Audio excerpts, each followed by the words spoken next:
ask the clerk to do a roll for the purposes of a quorum at this time. Senator Miller. Here. Senator Valverde. Here. Senator Lawson. Here. Senator Bell. Here. Senator Calkin. Here. Senator DeMario. Here. Senator Golden.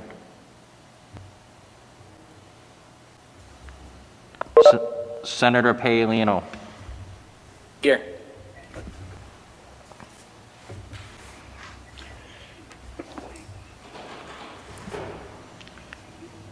That's it. We have a quorum. We'll get started. What I plan to do, we have several bills. I think we have 12 or 13 bills on the calendar today. One of them requires a sub-A. We'll consider that later. First, because we have a couple of people who are testifying from out of state who have to move on Senator DePalma's 167. So we're going to hear that and then move to motions on some of the bills, and then explanations from the Senate sponsors, and then we'll hear from those who are calling in. Senator Golden has joined the meeting for purpose of attendance.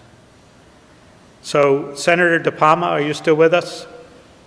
I am, Mr. Chairman. Do you want to do a brief explanation of Bill 167? I certainly will. So thank you, Mr. Chairman, members of the committee. This is a topic, not the initial intent of the bill here, but where we got to. I've been working on this probably for 18 months, going back to October or so of 2019. Had interacted with several legislators or colleagues across New England, the Northeast, New York, as well as California. And I always start by describing my legislation by articulating why. I don't have to do that here. We know why we're here. The cost of prescription drugs drives a large cost of our health care. We need to drive that cost down. There are many bills on the calendar, your calendar tonight to do that, and I thank you for willing to listen to this. There are many things we can do. What we categorically need to do is drive the costs of the prescription drugs at the price that's paid down to the greatest extent possible. That's what this bill seeks to do.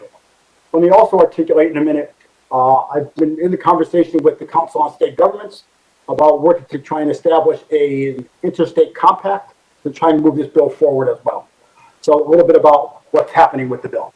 Let me now describe what the bill does by trying to address some of the who, what, when, where, and how. Who does it apply to? You can think about this applying, if you look at the bill on line 18 on the first page, I think it is, I'm not going to go through all the details. You'll see it applies to state entity, meaning any agency for which the state pays health care. What does that mean? State workers. Also means folks who are incarcerated at the State House, at the Department of Corrections. Not incarcerated at the State House, at the Department of Corrections. There is an amendment that I'd like to see in this bill to be able to drive it down and allow municipalities to participate in this as well, both at the municipal level, both on the municipal side and the educational side as well. With regards to reference rate, some of you may have seen and gotten calls and read emails or articles about the topic with regards to, you can't do this. This violates interstate commerce, etc. Well, we can, because we're not setting the cost of the drug. And it's very distinctive, and I'll try and give you a comparison of what this means. What we're doing here is setting the rate for the particular top 250 drugs. So that's what it applies to. The top 250 high-cost drugs that a particular state uses. So we're setting the rate that we, the state of Rhode Island, are willing to pay for that particular drug. We say, what do you really mean? Many folks here are familiar with fee-for-service for health and human services across the state of Rhode Island. If we think about the DD services for individuals with intellectual development disabilities, the 30-something providers, private providers across the state, there are no contracts with those folks for the most part. It's, we will pay this fee for this service for these individuals based on their level and their setting. That's what this seeks to do as well. In some regards, we're in court now to address that, but we're setting the rate. We're not setting the cost or the price you can charge us. This is the rate we're willing to pay. That's what it seeks to do. With regards to what does it apply to? It applies to the 250 most What'd you say? costly prescriptive drugs we have. Every state's a little bit different, but it's the top 250 drugs within the state. One change that is required here, because it's a generic language that's being used in some other states, which I'll talk to in a minute, is you'll hear about the superintendent of insurance. When you hear about superintendent, think health insurance commissioner. So whatever, that would need to be a change in this language. I'd also recommend we include municipalities as well. How does it determine the rate? It looks at, via the Ontario Ministry of Health, looks at Canada right now. Other countries do this as well. But we would look at the four distinct areas in Canada, I think it's 3 or 4 in Canada, to look at what's the lowest rate amongst those 250 drugs, and that's what we will pay for that particular drug. Where do the savings go? The savings go right back to the folks who are purchasing the product. They don't go to general revenue, the state doesn't keep any money, it goes right back to the folks who are paying for it. How do we ensure? Well, if there's some violations, there's some hefty fines that will be paid if you don't follow the law. And the last piece with regards to this is there's obviously enforcement and annual reporting. Mr. Chairman, I do want to just leave you with a couple of facts on the reference rates. Basically 5 facts, and then we'll talk about a couple pieces of data about the actual drugs. The commissioner, health insurance commissioner, would set to figure out what the 250 highest cost drugs are. The reference rate from the 4 most populous provinces in Canada would be used for the rate, not the price. You know what I'm saying? Rate. The lowest rate or the lowest price becomes our international reference rate for those payers of the 250 most costly drugs. The savings to the plans are passed to the consumers. And unlike before when they tried this to set the price, and that was challenged in court and lost, setting rates can withstand the legal challenge, unlike price setting. We're not doing price setting here, and anybody who says this is still price setting, send them my way and we'll have a conversation. The last piece I want to talk to you about is just some sample drugs. If anybody watches any syndicated TV, cable news, the names I'm going to mention are going to be very familiar to you. Halemeyer, Enbrel, Stelara, Victoza, Truvada, Xeljanz, Epcusa, and Zetaga. You take those 8 drugs that I just mentioned, the projected savings amongst all those is in the neighborhood of 73%. You know, we're not paying 73%, we're saving 73%, which means we're paying about 27% of the price of that drug of the U.S. cost by going to this. Mr. Chairman and committee, the last piece I want to leave you with, this bill has been introduced in Rhode Island, obviously, Maine, North Dakota, Oklahoma, and Hawaii. It's already passed the full Senate in North Dakota, and it's passed the Health Committee and the Appropriations Committee in Oklahoma.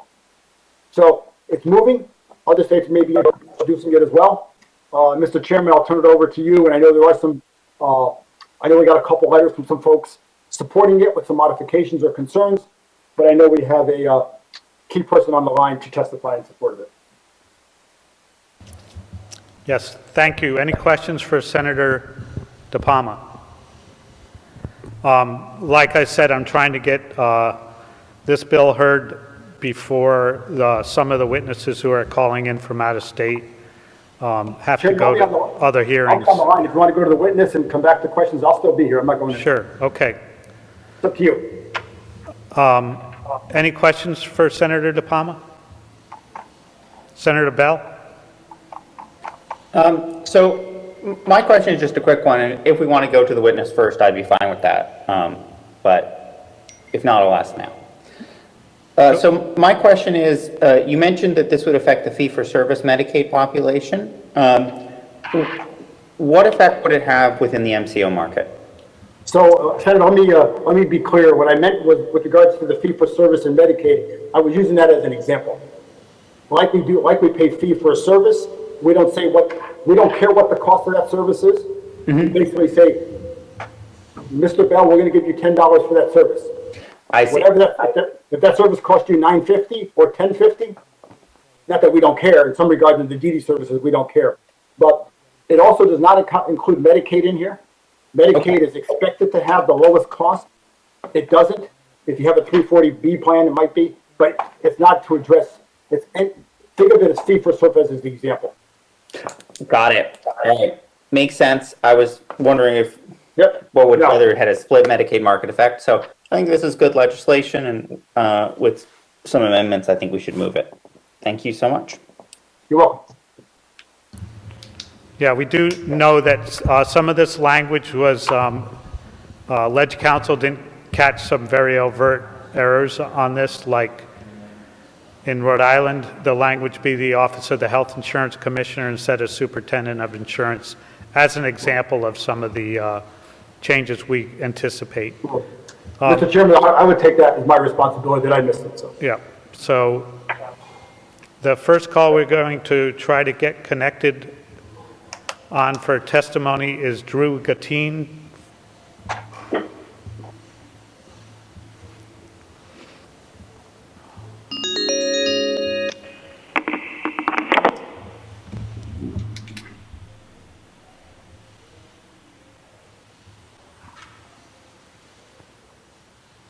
Mr. Gatine? Senator Miller, Nice can you to hear me okay? We can hear you great. So before you start testifying on this bill, can you please state your affiliation? And we're just hearing this bill separately because we wanted to get those who are out of state and have a short window of time to connect on to testify. Very much appreciate that, Senator. Senator Miller, my name is Drew Gatine. It's spelled Gattine, and I'm a senior policy fellow at the National Academy for State Health Policy. Go right ahead. Thank you, Senator.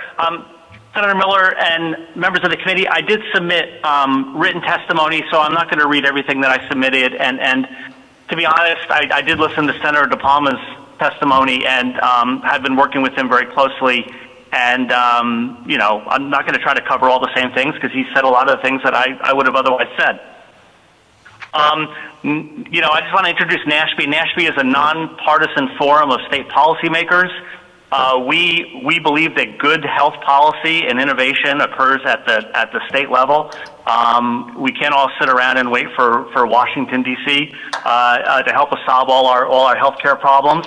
We have a large focus on drug pricing. We have a Center for Drug Pricing that develops model bills for states, provides technical assistance, support the legislators, et cetera. The bill in front of you is based on a model bill that NASHB introduced just last August.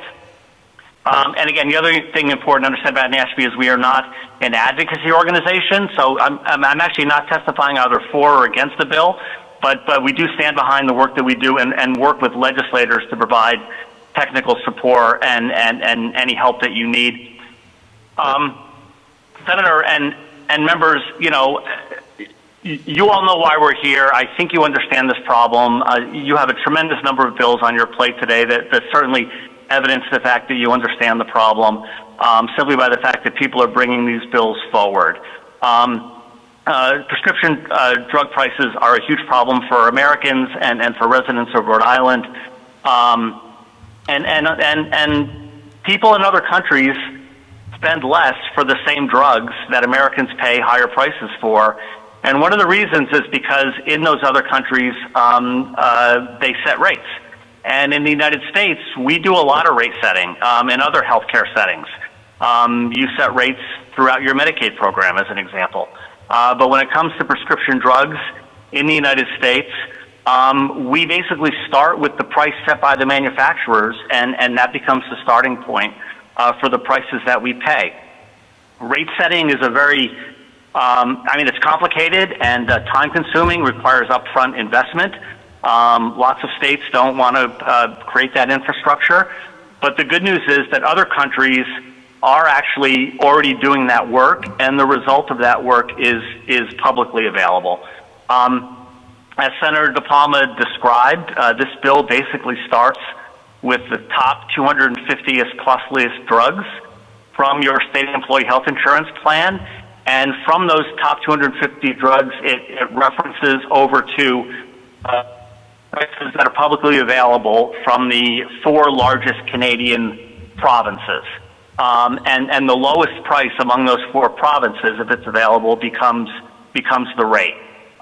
In my testimony, and again, as Senator DePalma described in his testimony, there's a chart that shows what the difference would be for some very expensive and I'm sure highly utilized drugs in Rhode Island, and it shows you what the magnitude of the cost savings would be if payers were to reference to that price. Just to give you some magnitude of the possible savings, one of the states that we're working with has estimated that just referencing to the Canadian rate for 20 drugs, the 20 most expensive drugs, would save their state employee health plan $50 million. So that doesn't even include the savings that could possibly be available, in the commercial insurance world, or for ERISA plans that chose to participate. The bill requires that the savings generated actually be utilized by the state and by the health plans to reduce the cost of consumers for their health care. So it mandates that the actual costs flow back to the consumers. So the result would be both lower prices and then the benefit from the savings would go to the consumers too. Honestly, I know you have a lot on your plate. Senator DePalma, covered a lot of what I would have said, and I'm just happy to be here and answer questions, Senator, if there are questions from the committee. Any questions for Mr. Gattin from the committee? Chairman, if I may, just quickly, I know I'm not a member of the committee. I want to thank Drew for being here. So folks on the committee, Drew was a legislator for 8 years in Maine, lawyer. So we thank him for his service there, but he knows what we're doing because he's been to that mountain before. So, thank you, Drew. Thank you, Senator. Any other questions? Thank you. We have 2 other people that signed up to testify specifically on 167. The first person we'll try to contact is Sam Halemeyer.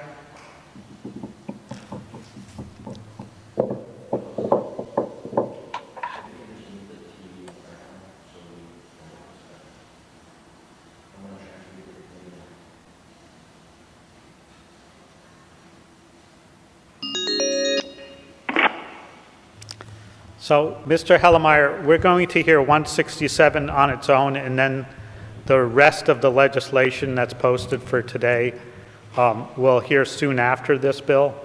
So we'll probably call you back for the rest of those bills, because I know you signed up for several bills. And Correct. So we're trying to call everybody once, but you're an exception to that. We'll probably call you twice. Okay? Okay. Sounds good. Thank you, Mr. Chair. My name is Sam Halemeyer, here with the Pharmaceutical Care Management Association. I'm here to testify on Senate Bill 167, which we are neither for nor against.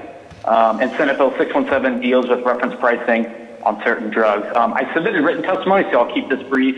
PCMA is the National Trade Association representing the pharmacy benefit managers.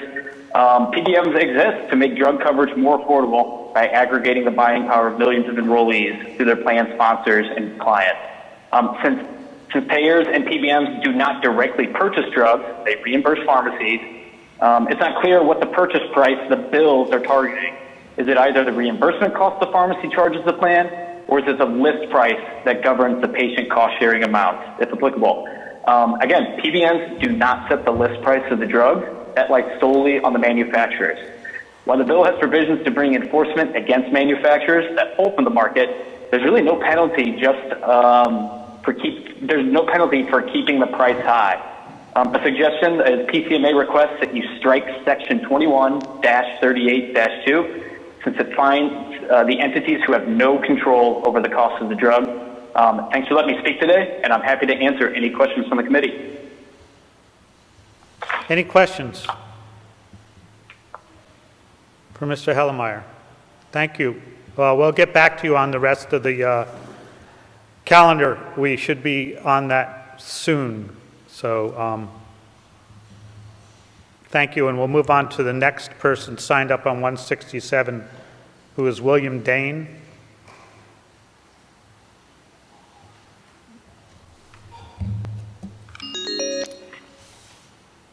Mr. Dane? Chairman Miller, thank you. Hello. Yes, go right ahead. Just let everybody know if you're speaking on behalf of yourself or another entity, identify that. Absolutely, yes, sir. My name is William Dane, spelled D-A-N-E. I am the Director of State Government Affairs for the Healthcare Distribution Alliance, otherwise known as HDA. HDA is the National Trade Association representing 35 primary pharmaceutical wholesale distributors, organizations that work around the clock to connect approximately 1,400 manufacturers with healthcare providers and pharmacies nationwide. We're speaking in opposition to Senate Bill 167. It presents several misrepresentations regarding the healthcare supply chain, which brings me to you today. As distributors, HDA members do not manufacture, prescribe, or dispense medications. They do not influence pharmacy benefit design or reimbursement, or most importantly, they do not set the wholesale acquisition price, oftentimes referred to as WAC, for prescription drugs. Instead, HDA represents the logistics-focused arm of the nation's healthcare supply chain. They purchase products from manufacturers, ensure they are safely stored in warehouses across the country, and efficiently fulfill orders placed by licensed providers. Senate Bill 167 confuses drug purchase price and reimbursement. Health plans, including ERISA plans, do not directly purchase drugs. Rather, they reimburse pharmacies and other providers for drugs provided to their beneficiaries. Pharmacies purchase drugs from manufacturers, or most often through distributors, at list price or WACs established by manufacturers or at negotiated discounted rates. As the bill is drafted, it assumes the pharmacy purchase price and reimbursement are one and the same, and they are not. Furthermore, Senate Bill 167 restricts pharmacies from purchasing products in excess of a specified international reference rate for certain patients enrolled in state health plans or participating ERISA plans. Wholesale distributors have no insight into patient-level data and have no visibility as to which patients might be enrolled in which health plans. Distributors simply don't know when they sell a drug to a pharmacy to whom it might later be dispensed and whether the patient is enrolled in any of the plans subject to Senate Bill 167. Similarly, retail pharmacies are unable to predict a patient's coverage or medication when ordering from a wholesale distributor. Wholesale distributors' facilities are often located in areas where they can service multiple states from a single facility. In some cases, they will not maintain offices or personnel in a state. In fact, in many cases, the product arriving into Rhode Island may be shipped there by a contracted delivery service or through an existing third-party shipper like FedEx or UPS. While distributors may not have facilities or employees in every state, they are licensed and comply with all existing state and federal laws regarding pharmaceutical distribution. Thus, the provision in this bill requiring wholesale distributors and manufacturers maintain both a registered agent and office in Rhode Island we believe is overly burdensome, as wholesale distributors already have nexus in the state per their license to do business. Finally, of great concern, the enforcement and penalty section within this bill fall far outside the scope of wholesale distributors' role. Wholesale distributors are not able to negotiate in good faith, as the bill provides, as price negotiations in regard to determination of the wholesale acquisition cost of a drug product are not within their purview. Further, were a manufacturer to opt to remove a drug from market or simply not supply it to wholesalers for distribution in Rhode Island, wholesalers would not have the authority or capacity to alter that decision, yet they would be subject to the stipulated $500,000 penalty. This model is not likely to result in savings for the state. Instead, it is an experiment in price controls. I want to quickly reference and clarify a statement made by the representative from Nashby regarding savings in another state around $50 million on the top 20 or 25 drugs. I can't remember the exact number of drugs. That is in reference to this same model. I believe it's Oklahoma. It did, in fact, make it through 2 Senate committees, but ultimately failed to be heard by the full Senate for the reasons I stated above. And for these reasons, HTA respectfully opposes Senate Bill 167. I thank you for your time and consideration of our concerns. Certainly look forward to working with the sponsor on this legislation, and I'm always available as a resource. And with that, I'm happy to answer any questions of the committee. Any questions from the committee? Thank you for calling in and testifying. I appreciate it. Thank you. So at this point, I think we've heard all those who were interested in calling in on 167. At this time, based on the testimony and what we've read in written testimony, I would consider a motion to hold this bill for further study at this point. So moved. Is there a second? Second. Second, the clerk? Senator Miller, Yes. Senator Valverde, Yes. Senator Lawson, Yes. Senator Bell, Yes. Senator Calkin, Yes. Senator DeMario, Yes. Senator Golden, I think she went to testify in another. Senator Paolino, Yes. Senator Goodwin. Yes.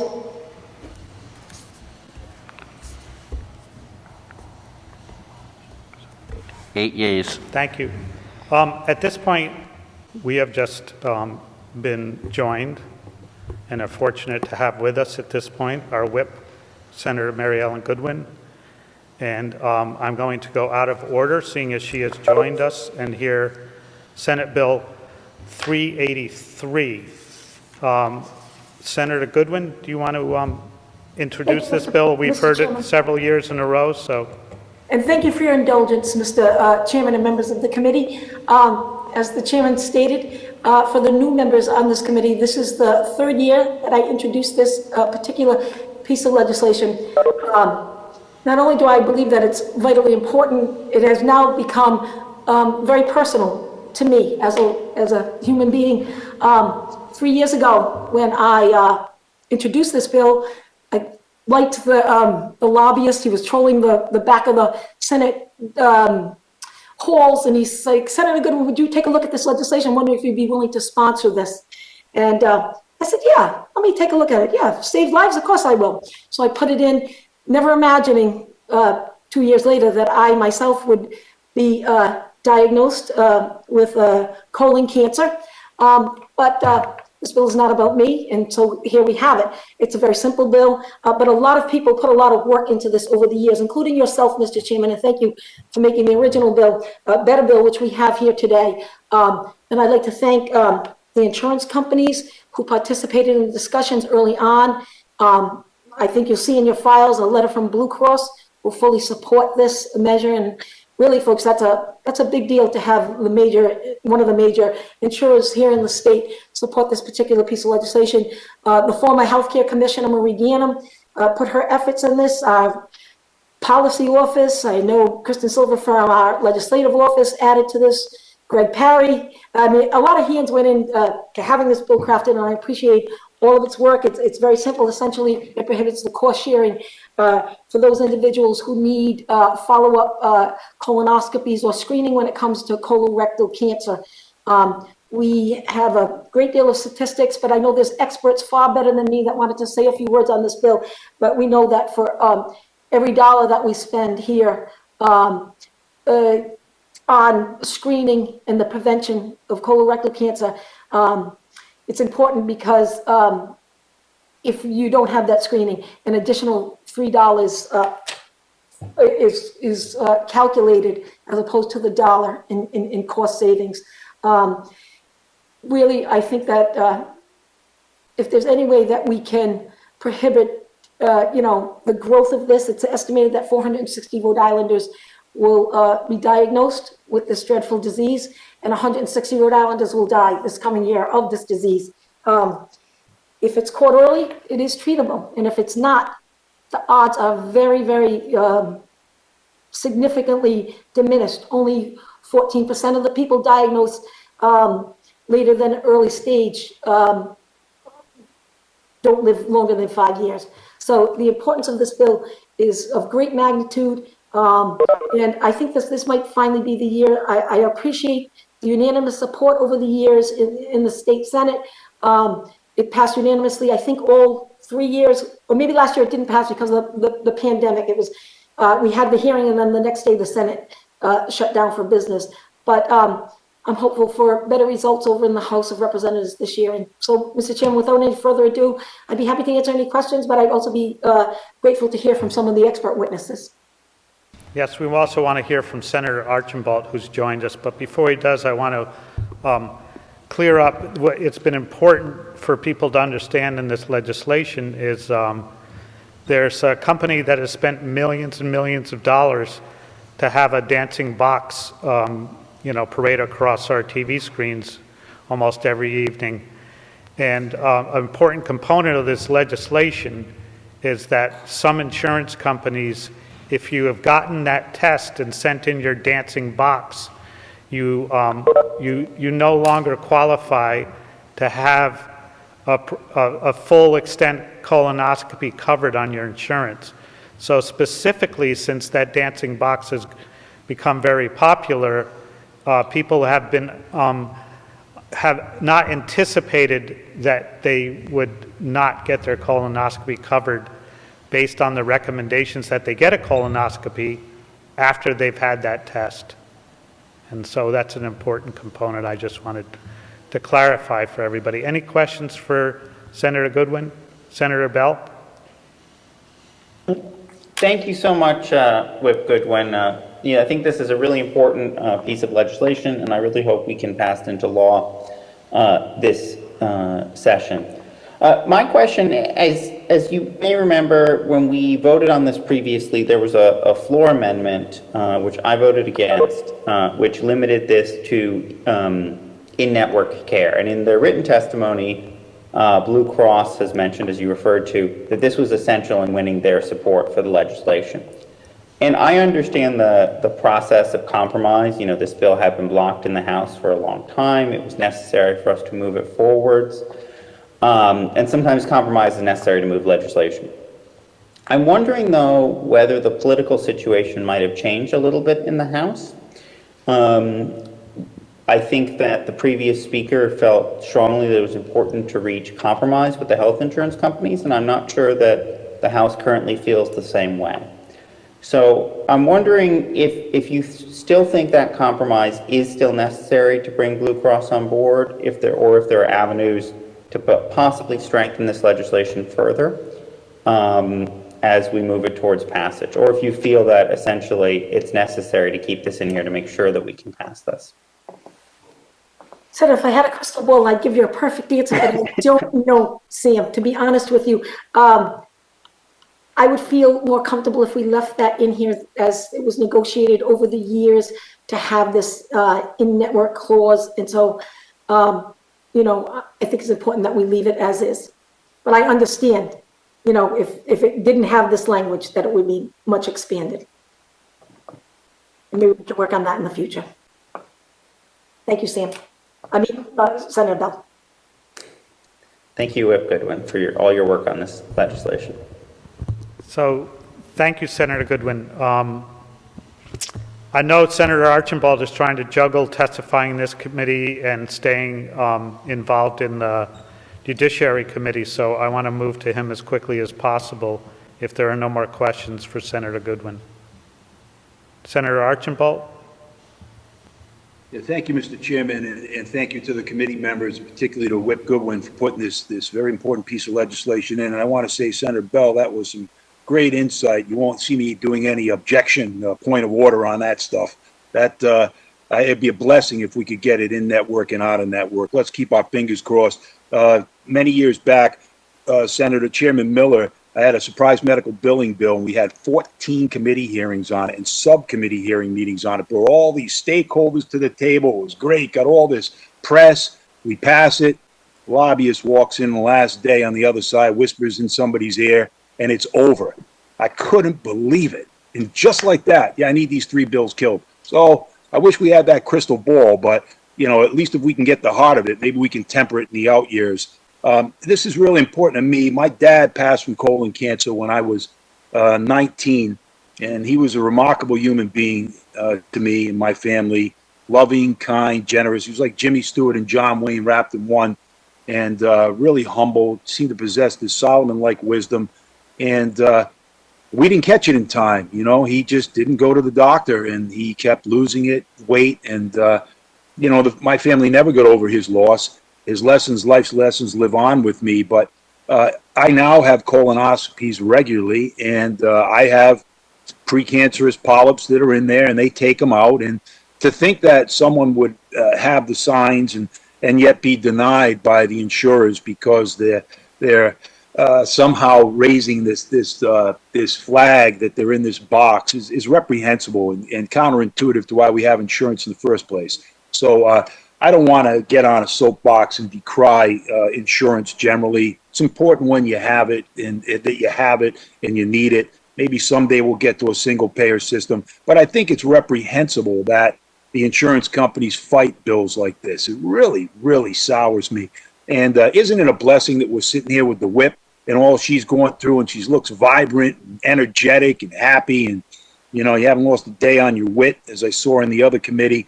So anyways, and I also want to thank Corey, who you're going to hear from in a minute, and Tyler from the American Cancer Society.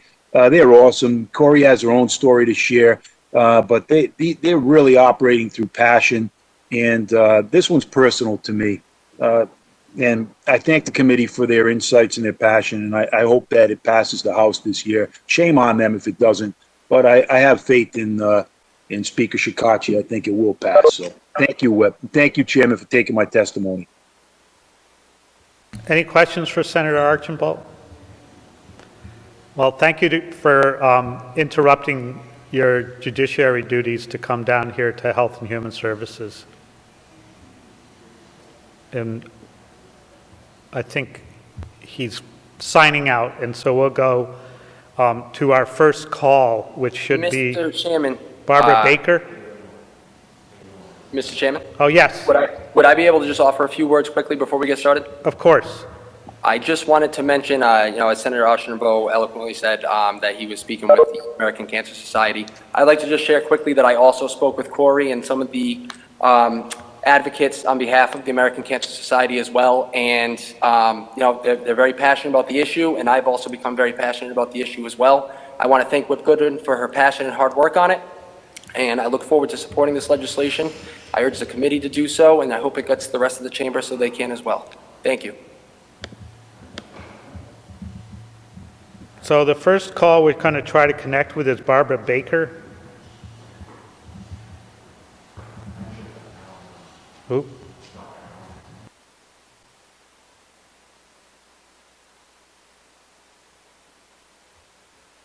Actually, we're going to skip ahead to Dr. Alan Adrain.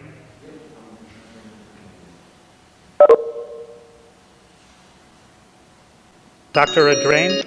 Dr. Adrain? Hello? Dr. Adrain? Yeah, hi. Go right ahead. You're on with the committee. Just state who you represent and go right ahead. Okay.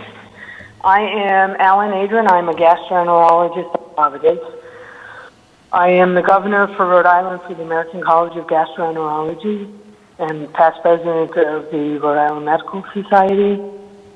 And I am speaking in favor of the bill at hand. Thank you for allowing me to speak. It's a little weird testifying from my living room, but I'll do my best. Colon cancer is the second most common cause of cancer death in the United States. In Rhode Island, 50 people will die of colon cancer this year. And if caught at an early stage, it is preventable. These deaths are preventable. Currently, the best test is colonoscopy because it not only catches it early, but it prevents it from happening by removing polyps. But, many patients are reticent to undergo colonoscopy, so many people are using these stool-based tests to detect cancer at an early stage. Currently, by the Affordable Care Act, insurers are required to cover colon cancer screening by any of these methods. But once someone has had a screening test and has a positive, for instance, Cologuard or FIT test, the colonoscopy that is required after that becomes a diagnostic test because you've got a positive test that you're following up. This leads to high copays and deductibles, forming a barrier for people getting the colonoscopy they need to see if they have a colon cancer and catch it early and hopefully prevent death. So this bill will solve that problem. It makes absolutely no sense to do the screening test and then not actually do the required follow-up screening test in a patient in whom the first test is positive. Some insurers in the state are already covering this because they know it's what makes sense, but some insurers aren't, and that is causing trouble for people to get the appropriate care that they need. We're just asking that it be considered essentially like a two-tiered screening test as opposed to a screening test followed by a diagnostic test. And this bill will do that. The companies that aren't covering it are all out-of-state companies that are just taking the profits and giving them out to their shareholders in other states, and really not benefiting Rhode Islanders by making these decisions. So I hope that the committee can pass the bill this year and prevent this unnecessary form of death. And I thank you for your attention. And does anyone have any questions for me? Any questions for Dr. Adrain from the committee? Thank you for calling in and testifying. My pleasure. Next, we're going to try to connect with Barbara Baker for her call.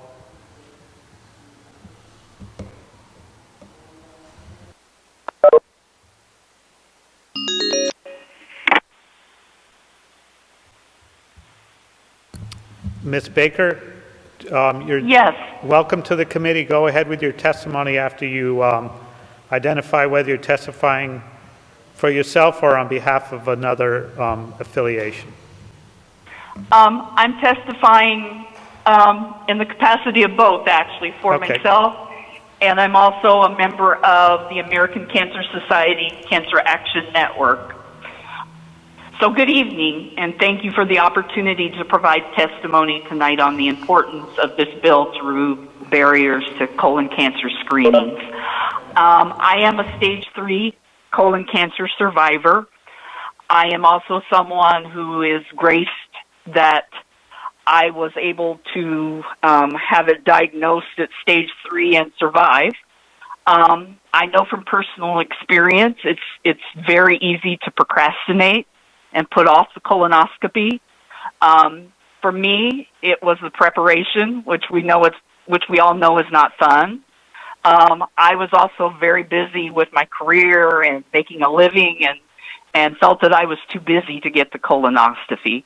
I never thought I was going to hear the words, "You have cancer." And I think we all sometimes think that we're never going to hear those words, that you have cancer, it won't happen.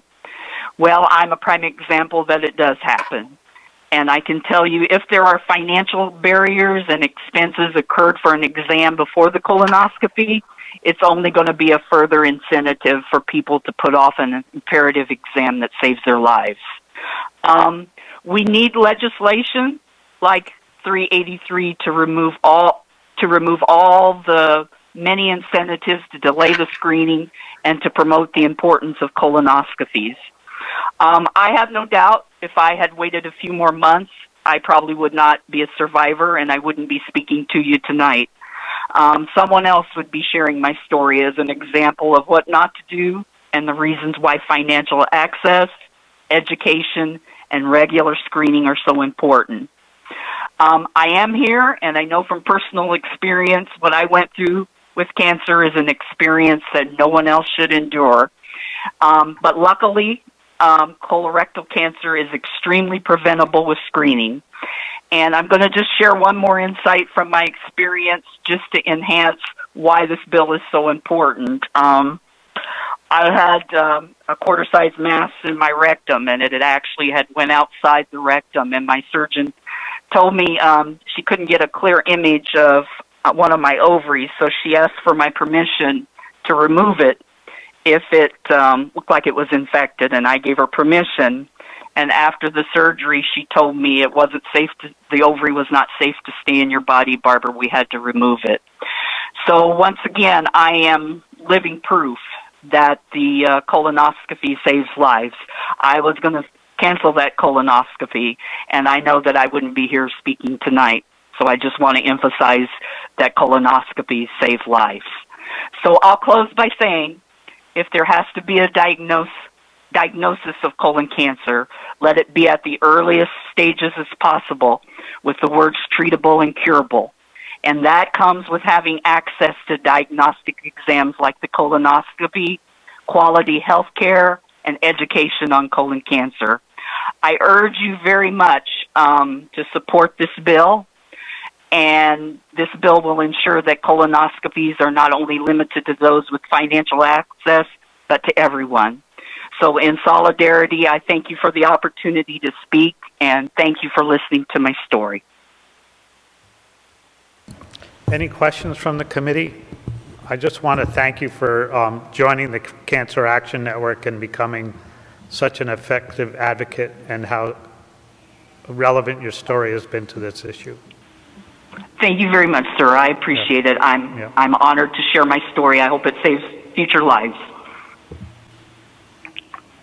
The next call we're going to try to get for us is Corey Chandler.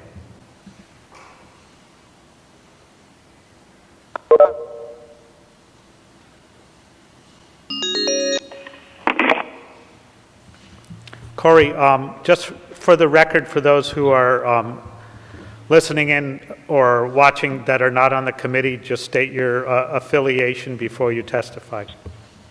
Absolutely. Thanks so much, Chairman. So my name is Corey Chandler. I'm the Government Relations Director for the American Cancer Society Cancer Action Network here in Rhode Island. So as many of you probably already know, ACS-CAN supports evidence-based policy and legislative solutions designed to eliminate cancer as a major health problem. First, I just wanted to start out by thanking Majority Whip Goodwin for championing this bill for the past several years. And Chairman Miller, thank you for your co-sponsorship as well. Thank you to the rest of the committee for allowing me to testify this evening. I'll be brief, as you've already heard testimony that explains this bill very well tonight. I've also submitted written testimony that demonstrates support from 16 other organizations. This is also a bill you may be very familiar with, as Whip Goodwin mentioned. It has passed out of this committee and the Senate for the past 2 years. And as you've probably noticed by now, it's also our Cancer Action Week, and our volunteers have spent the week talking to many of you and your colleagues about the importance of this legislation. So thank you for meeting with us to have those conversations. We really appreciate it. This bill has always been a priority for us, but this year it holds particular significance as we've seen the impact that COVID-19 has had on colorectal cancer screenings. So when you compare the first quarter of 2020 with the first quarter of 2019, we actually saw a 90% decline in colonoscopies and biopsies. The NCI has actually come out and said that they expect there to be about 4,500 excess deaths because of this decline in screenings. And while colonoscopies have resumed both in Rhode Island and nationwide, and they're accessible, the at-home screening that we're talking about here still presents a viable alternative for those that may still have some hesitancy to go to a medical facility for a colonoscopy. And the financial barrier that cost sharing does create for cost sharing for the follow-up screening, it presents a significant disincentive for folks to be screened for colorectal cancer. And as you've heard tonight, it's a highly preventable cancer, and it can be detected at an early stage through screening. I did also just want to note that our current American Cancer Society guidelines indicate that a follow-up colonoscopy is an integral component of the screening process. Thank you so much for your time, and I'm happy to take any questions if you have them. Any questions for Corey from the committee? Senator Calkin. Thank you, Mr. Chair. I just wanted to thank Corey and the work that she is doing, as well as the Cancer Action Network. I had the opportunity to talk to one of my constituents through Corey set it up, and not only was it extremely heartfelt to have that conversation with a constituent who has gone through something like this, but I think it's really important for us to hear the stories and how people are impacted, and how something like this bill can save so many lives. I think it's really important. So thank you for setting that up and for all the work that you do. Thank you so much, Senator Colton. We really appreciate all your time and setting up and having those meetings with us this week. We're really grateful. Senator Bell has a question. Yeah, I just want to echo Senator Calkin's comments and thank you, Corey, for all the excellent work you've done on this, and advocating for all the Rhode Islanders who continue to suffer from cancer. And so thank you so much for all the incredible work you've done. Thank you, Senator. Appreciate it. Mr. Chairman? Yes. I also wanted to say hello to Corey and thank you for your testimony and really all of your hard work. You've been so dedicated to this legislation and to its cause, and I'm really happy to be working alongside you, Corey. I apologize on Monday, as only Cancer Life will have it. I was set to be one of a few speakers at a kickoff for the American Cancer Society, and my chemo date got changed, that I would be receiving chemo, and so I was expected to be on the call at the same time that I was receiving chemo, but what would be more real life than, I guess, having it that way, because I had no other choice. Unfortunately, I was too sick on that particular day, and I'm happy to say to the committee, nothing serious, but I have not been sick or missed a day of session since I was diagnosed. But Corey, thank you. I apologize for Monday and all of your great work, and hearing from my constituents as well. You're doing a fabulous job. Thank you, Corey. Thank you, Whip Goodwin. We couldn't have done it without you, and we totally understand. Of course we missed you, but we appreciate your support and your efforts on this legislation. So we totally understand about Monday. Thank you so much. Thank you. I think we have one other caller on this bill before we'll consider a motion. Dr. Wafiq El-Deri.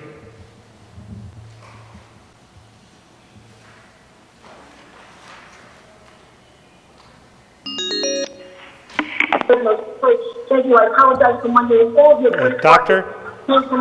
Yes. Could you just turn down your feed from whatever you're watching us on and go ahead with your testimony? Sure. Can you hear me okay? That's much better. Thank you. Go ahead and just tell us whether you're testifying on your on behalf of yourself or an affiliation or otherwise?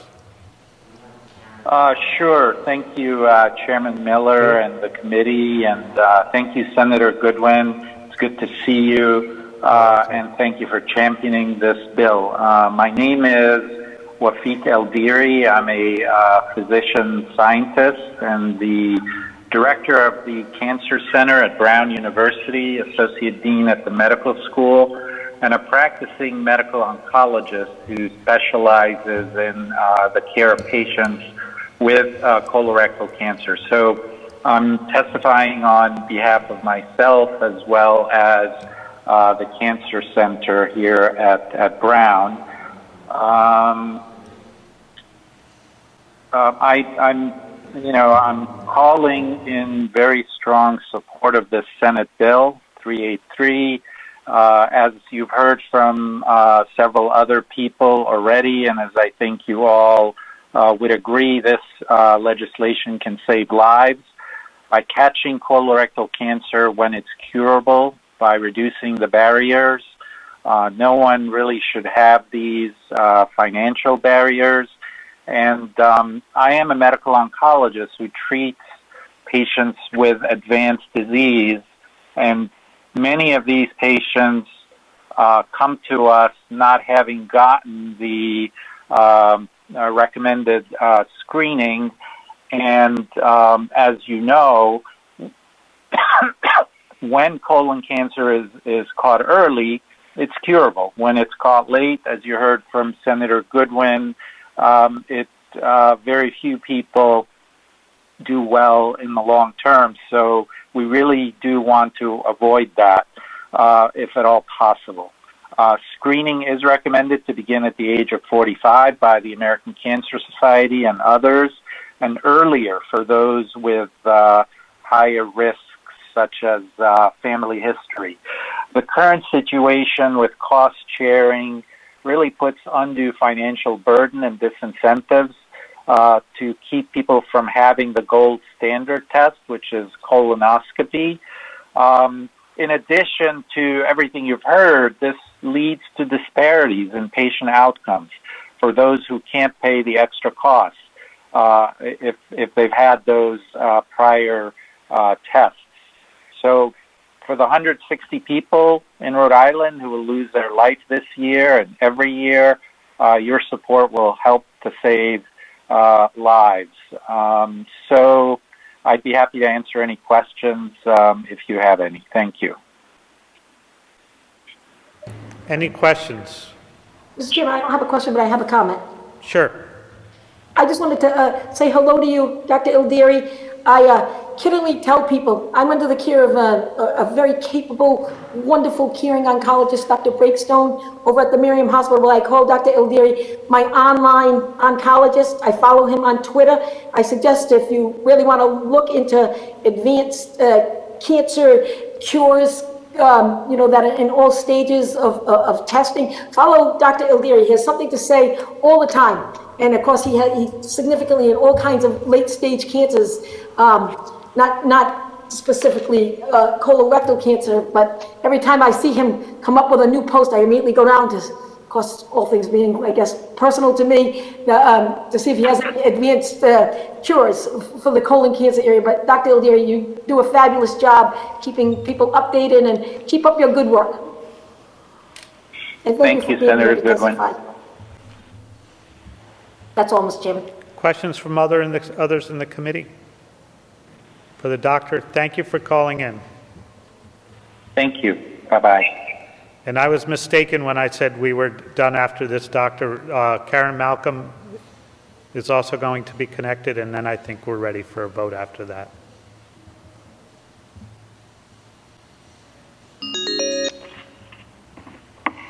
Karen? Karen Malcolm. Hello, Senator Miller. Thank you for calling in. Just state your affiliation, and I want to let you know that you're the last person between a vote on this bill, so if your brevity would be appreciated. Absolutely. There's been such good testimony. My name is Karen Malcolm. I am the coordinator for the Protect Our Healthcare Coalition, which is a group of leading Rhode Island nonprofits and consumer groups with a goal to protect and promote quality, affordable health care for all. We strongly support the Cancer Action Network's and Senator Goodwin's work on Senate Bill 383. So that's all I'm going to state. I will say that we believe it corrects a barrier, even a gap, in the preventative services guidelines of the Affordable Care Act, and that it will greatly increase access and prevention that's so very necessary for those facing the potential of colon cancer. So we appreciate the time. We appreciate the committee's good work on this, and thank you for the opportunity. Any questions for Karen? If not, I think we're prepared to go for a motion on this bill at this point. I would like to move Senate Bill 383 for passage. Is there a second? Second. Second. Second. Will the clerk please take a vote? Senator Miller. Aye. Senator Valverde. Yes. Senator Lawson. Senator Bell. Aye. Senator Calkin. Aye. Senator DeMario.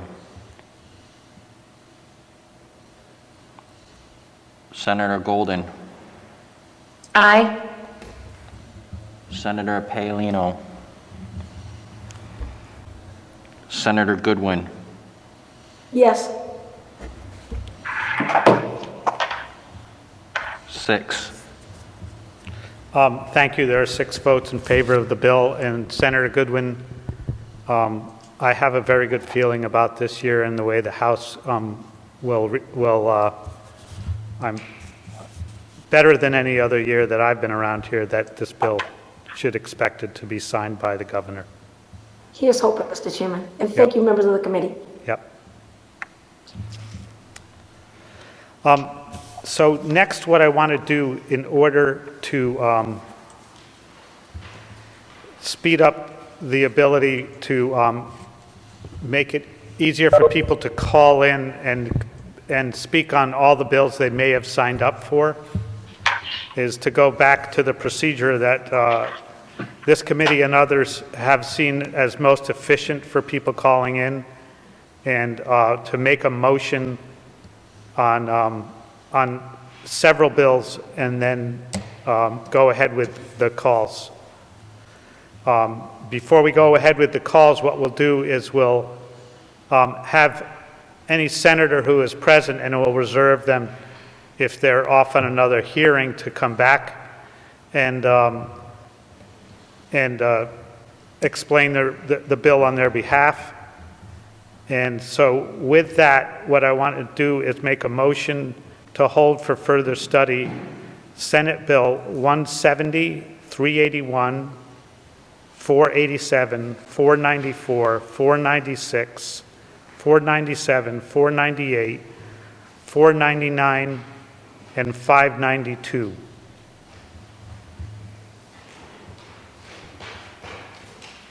So moved. Second. The clerk? Senator Miller. Yes. Senator Valverde. Yes. Senator Lawson.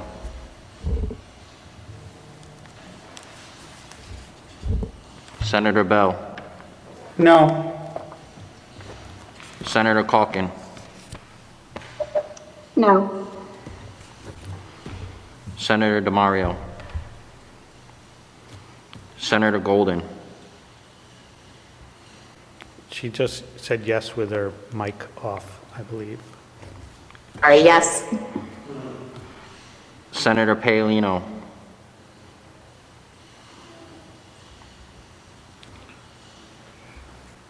Three yes, 2 no. Okay. We have one other motion. Senator Lawson's bill number 384. There is a sub-A that's been proposed and posted on that bill. So before we have a motion on that bill, I will make a motion to indefinitely postpone 384 and move forward 384 substitute A. Is there a second on that motion? Second. The clerk? Senator Miller, Yes. Senator Valverde, Yes. Senator Lawson, Senator Bell, Yes. Senator Calkin, Aye. Senator DeMario, Senator Golden, Aye. Senator Paolino. 5 yay. I make a motion to hold for further study Senate Bill 384 substitute A. Second. Senator Miller, Yes.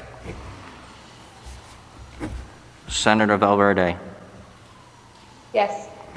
Senator Lawson, Senator Bell, Yes. Senator Calkin. Nay. Did she say nay? Yeah, I think so. Senator DeMario, Senator Golden, Aye. Senator Paolino. 4 yay, 1 nay. Thank you. So what I want to do at this point is give each senator who is present, and we can go back to those who are not, the opportunity to speak to the committee on their legislation. I do see Senator Felag present. So Senator Felag, would you like to go ahead and introduce your 496? Yes, Mr. Chairman, with your indulgence, 496 and 497. 496 basically addresses modifications of a drug coverage under a health benefit plan. As most of us know, we have a health benefit plan for a year, and every once in a while we get surprises, and those surprises amount to changes in our prescription plans. So there may be modifications to how much we pay for our coverage, and a lot of that is with the changes in the formula tiers. Each of us are well aware of the tiers that you pay for a prescription drug. What happens sometimes is that the consumer gets put into a new tier, which increases his out-of-pocket costs for those particular pieces of prescriptions. So what this bill aims is to protect patients from unexpected changes in their health insurance plan formulas with their list of covered drugs. And under this legislation, the formula changes can only be made at the time of the insurance company plan renewal. And then if there's going to be a change, then there would have to be a written notice of 60 days prior before that benefit change. So that's Bill 496. The other bill, 497, is more towards the pharmacists in removing the gag clause that exists on pharmacists from prescribing maybe a generic alternative to the drug that's being prescribed, or possibly a cheaper alternative, maybe to out-of-pocket costs than using their insurance companies. As we know that these pharmacy benefit managers play a connected role in the drug supply chain. They serve as third-party administrators of drug plans for most insurance plans. They negotiate rebates with drug manufacturers contracting with pharmacies and developing big pharmacy drug formulas. So what we aim to do here is to eliminate that drug clause and allow the pharmacist to talk directly with the consumer, at which time maybe to provide some alternative cost measures to that patient.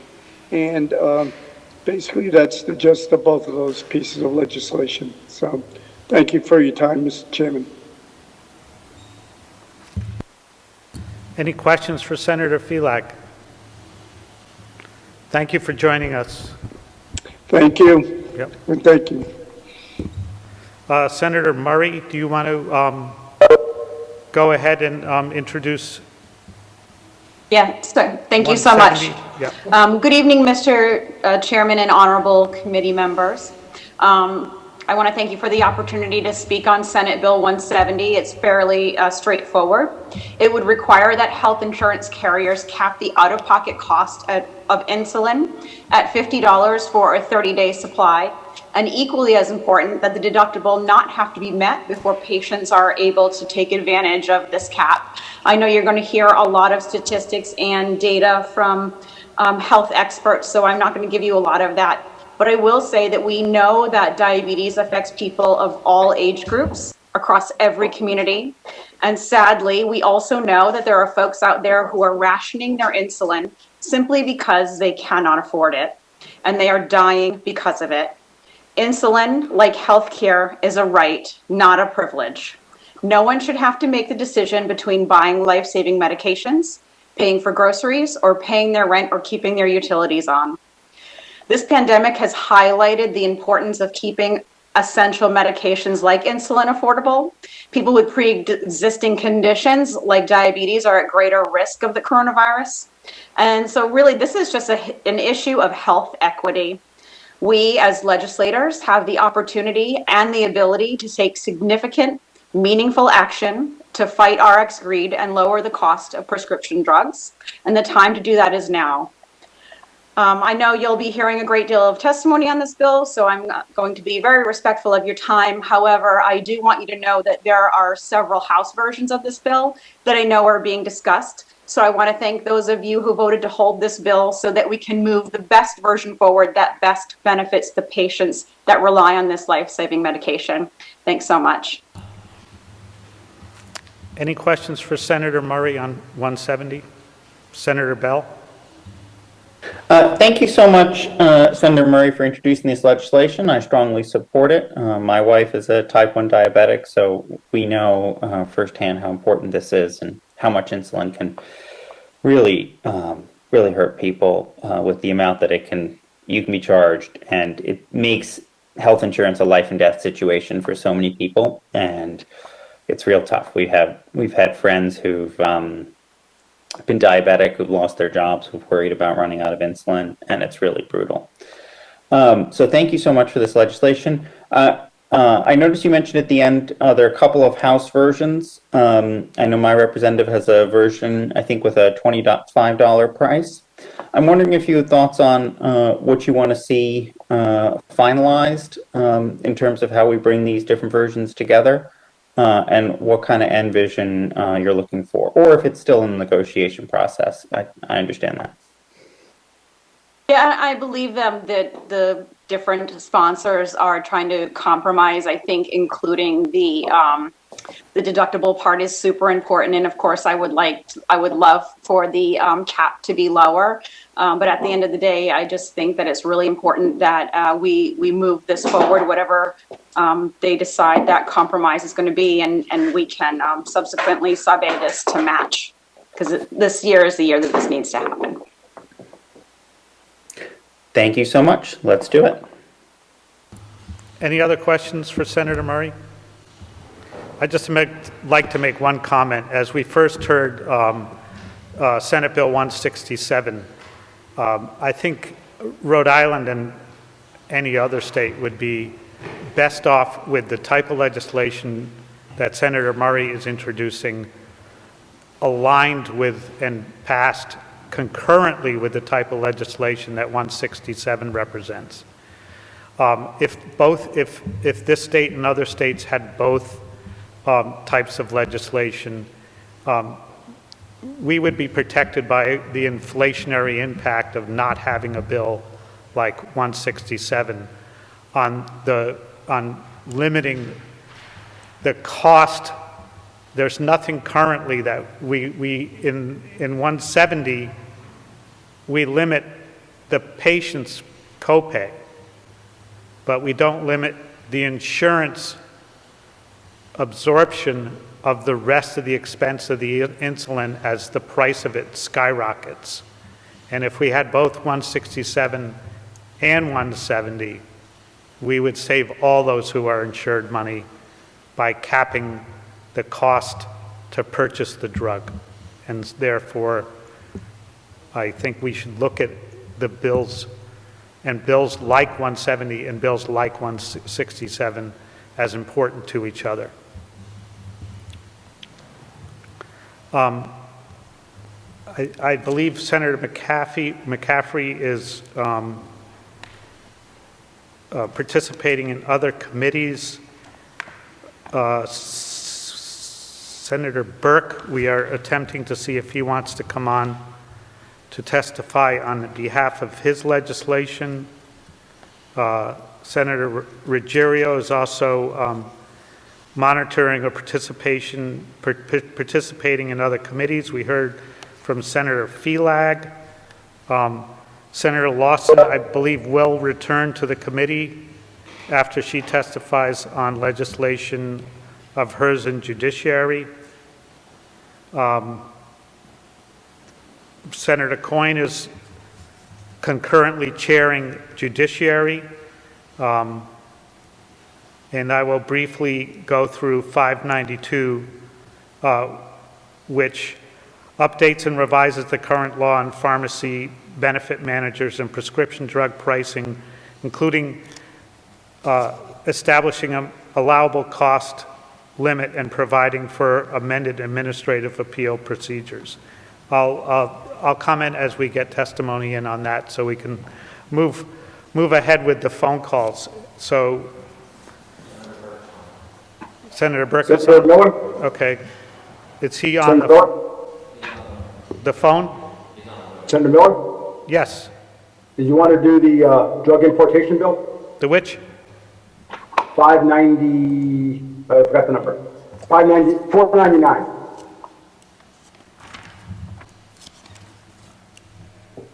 Oh, okay. Yes, go right ahead. And then we'll go to Senator Burke after that. Sorry. Oh, no, Senator Burke, go ahead. Yeah. No, Senator Burke, go ahead. I'll go next. Whatever. Go right ahead, Senator De Palma. Okay. Thank you, Mr. Chairman, members of the committee. It's good to be back. And Senator Miller and committee, I concur with you about 167 wholeheartedly, obviously. But the bill we have before you is Bill 499. Same bill as last year. This is a bill associated with importation of drugs from Canada. The one we talked about a little while ago talked about setting a reference rate from Canada. This is about importing drugs from Canada. Let me tell you about a couple of the highlights and the status of where it is. It cannot be implemented in Rhode Island unless it, as the language indicates, unless it receives approval and certification from the U.S. Department of Health and Human Services, specifically Title 21, U.S. Code 384, and I believe that's on pages 396 to 398. That recently got passed last year. So we're fortunate that the same hearing we had last year, we needed to wait for the feds to pass the legislation. It now exists in the Federal Register of Law. Like I said, Title 21, U.S. Code 384, pages 396 to 398, if you wanted to reference it. There's not much there, so it's pretty straightforward. As I indicated, it's talking about using drug suppliers from Canada. We know about the cost of drugs. We're not talking about rate here. This is actually purchasing drugs from Canada. It would only use drugs that are approved by the U.S. Food and Drug Administration. People are concerned about safety. Guess what? The FDA would be a part of ensuring that the drugs are safe. With regards to only going to import drugs that are going to generate savings. We're not going to import drugs that cost more. Obviously, just wanted to mention it. We talk about implementation in here. We talk about annual reporting. Two critical dates I want to articulate. The first is by rules. Rules need to be promulgated by the state. by January 1st of 2022. Give some time to do that. I think it should be shorter, but January 1st of 2022 is possible, especially with what I'll say at the end of wrapping it up. I'm almost done. And then we would submit an approval to the U.S. Health and Human Services Agency by no later than May 1st of 2022. So we're talking some 14 months from now, should we move forward with this, that the request for approval would go to USHS. Let me tell you about where it currently stands. 6 states currently have laws in place with regards to this. I can't say whether they have approval or not, but they have laws. Vermont, Florida, Maine, Colorado, New Hampshire, and New Mexico. 3 in New England. Let us be the 4th in New England. Mr. Chairman, with that, I'll turn it over to any questions for yourself or the committee, and thank you for hearing the bill tonight. Any questions for Senator DePalma on this bill? Thank you for hanging in there on that. You're welcome. Yep. Mr. Chairman and committee, have a good night. Yep. Senator Burke. Yes, can you hear me? Yes, we can hear you. Go ahead with the explanation and see if there are any questions for the committee. Yes. Yep. Yes, we can. Mr. Chair, this bill 486-7, this act would require pharmacies to notify the customers whether the cost-sharing benefits exceed the actual price of the prescription sought in the absence of prescription drug coverage. And it would also prevent medical insurance companies and pharmacy benefits managers from penalizing the pharmacy for informing their prescription purchases of alternate substitute drugs that are less expensive than those sought. This is a bill that is also in the House. And if anyone has any questions. Are there any questions from the committee for Senator Burke? This is important legislation that we've heard in previous years, and I hope we have some momentum this year on this legislation. So now we'll go ahead to phone calls. I believe everybody who's available currently as a senator to testify on behalf of their legislation, we've heard from. We may go back later to Senator Lawson, and if Senator McCaffrey or President Ruggiero comes in, we can also do that. And Senator Coyne. Thank you, Senator Burke. I'm back, Senator Chairman Miller. Senator Lawson? Thank you. Okay. Do you want to go ahead and give... whatever your preference is. Yeah, we'll do that before we get to calls. So you can go ahead with 384 sub A. Thank you, Chairman. So this act would create new guidelines for the treatment of chronic pain based upon the 2016 CDC guideline for prescribing opioids for chronic pain. So by removing these 2016 guidelines will allow Rhode Island physicians to prescribe treatment as they deem appropriate for those who suffer with chronic pain. The result will significantly improve Rhode Islanders' lives who live with chronic pain and restore the balance in a doctor's ability to treat his or her pain, their patient's pain. So I am submitting this legislation on behalf of one of my constituents, Claudia Mirandia, who will be here later today and share her very powerful story and provide a compelling case for all of you. And I thank you for consideration and respectfully ask for your support for the sub A. Thanks. And if I, Chairman, if I could be recorded, I believe in the affirmative on the votes we've taken.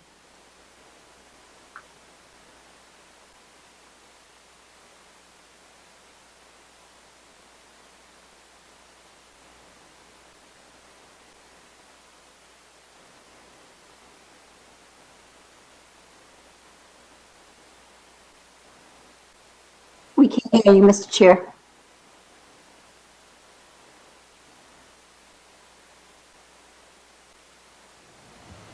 No? All set? Okay. We can. Yep. Okay, then we'll go ahead with the calls on all the legislation to make this process somewhat easier. Carolyn Batensky? Okay.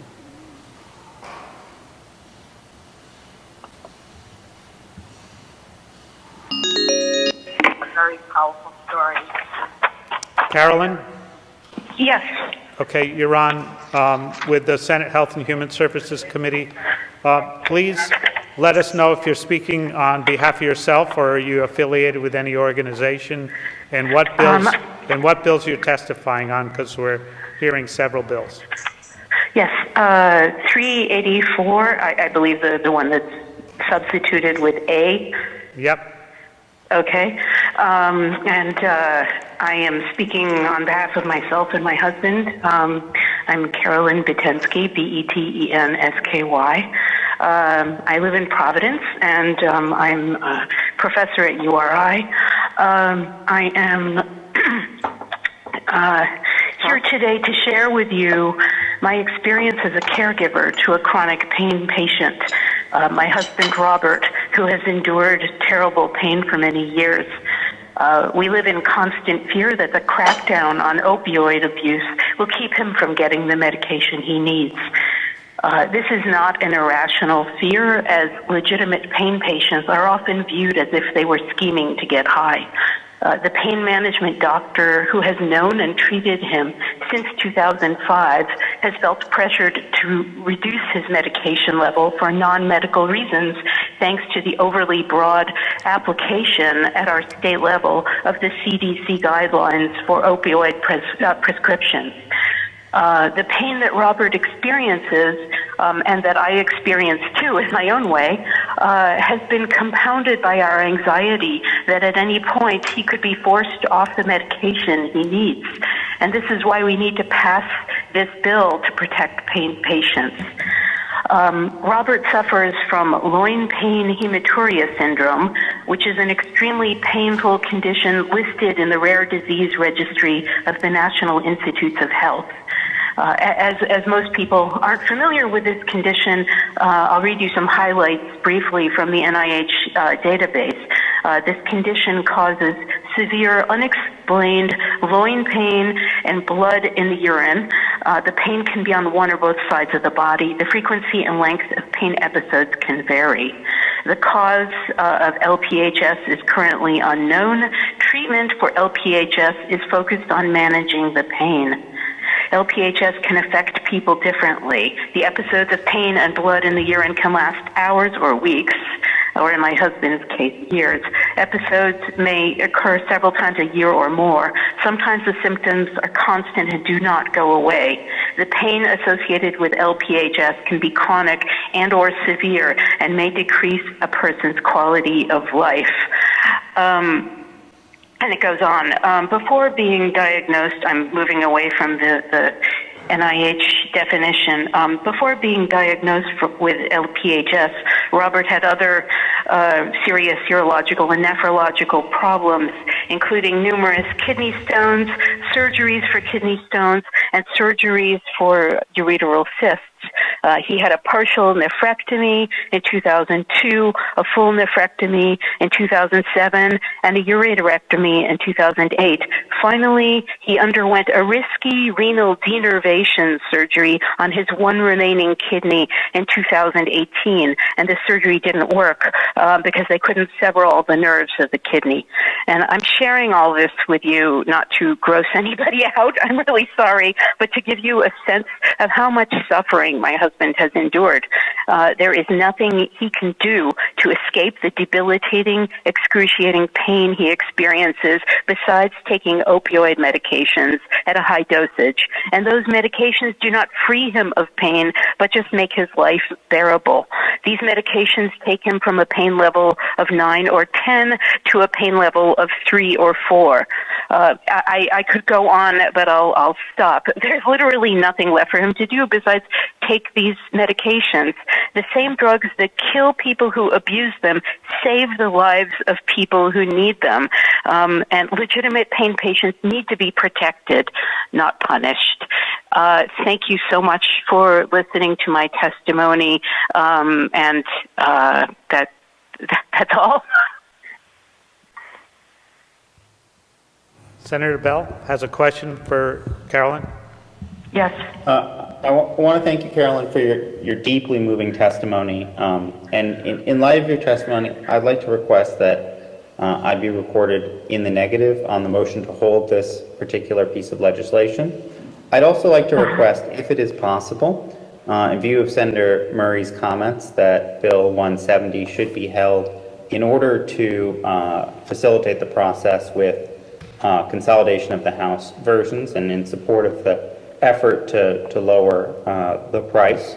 If it is possible to break out those votes and be recorded in the affirmative on only the motion to hold Bill 170, I would like that. If it is not possible to break those votes out, I understand, and I'd like to be left in the negative on a block vote. But if we can break it out, I'd like to be recorded in the affirmative on that, if that's possible. The reason we're doing the bills collectively as a whole is for the purpose of these calls. It's we would have to go back repeatedly to the same person who's testified on several pieces of legislation, and it's just logistically complicated for the staff to do that, and that's the purpose of doing the hold of several bills.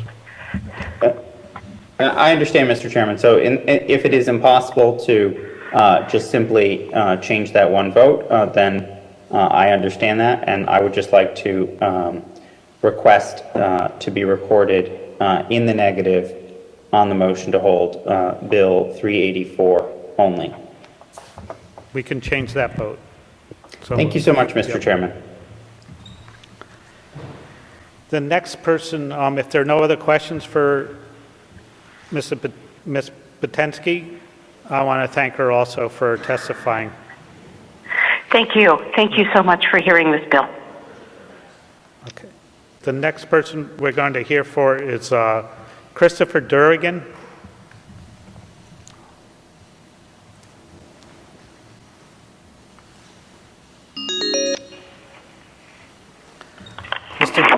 Mr. Durrigan? Yes, I'm you're here. You're on with the committee. Just please state your affiliations and which bills you are interested in testifying. Okay, thank you. Good evening, Chairman and members of the committee. My name is Dr. Christopher Durrigan. I'm a clinical pharmacist at Thunder Mist Health Center.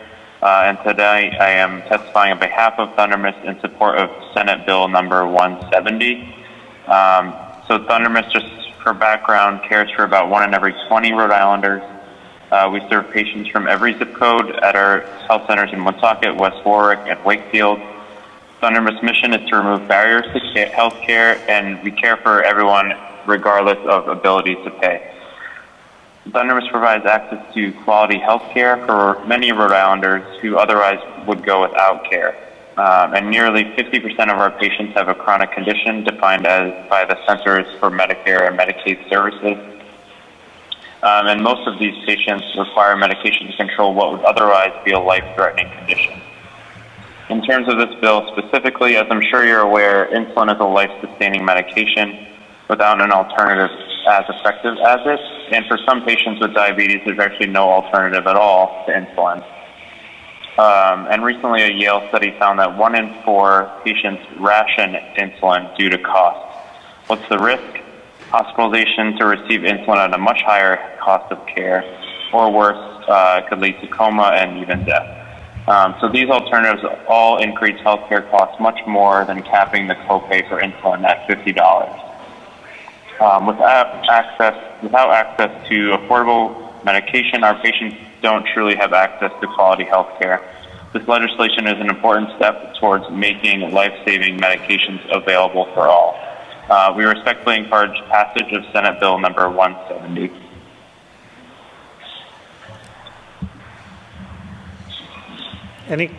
Any questions for Dr. Durrigan from the committee?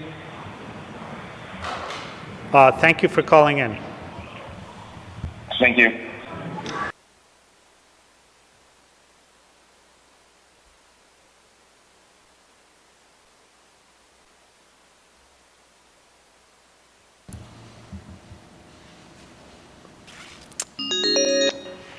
Next, I believe we're going to hear from Claudia Morandi.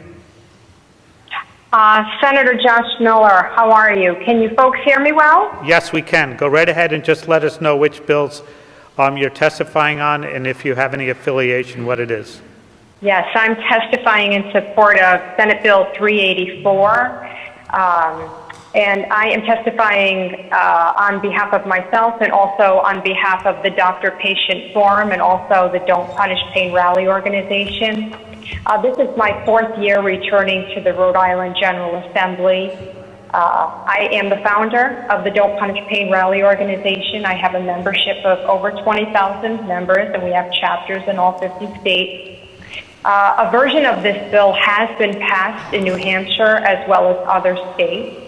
My organization advocates for people who have exhausted all alternatives to opioids.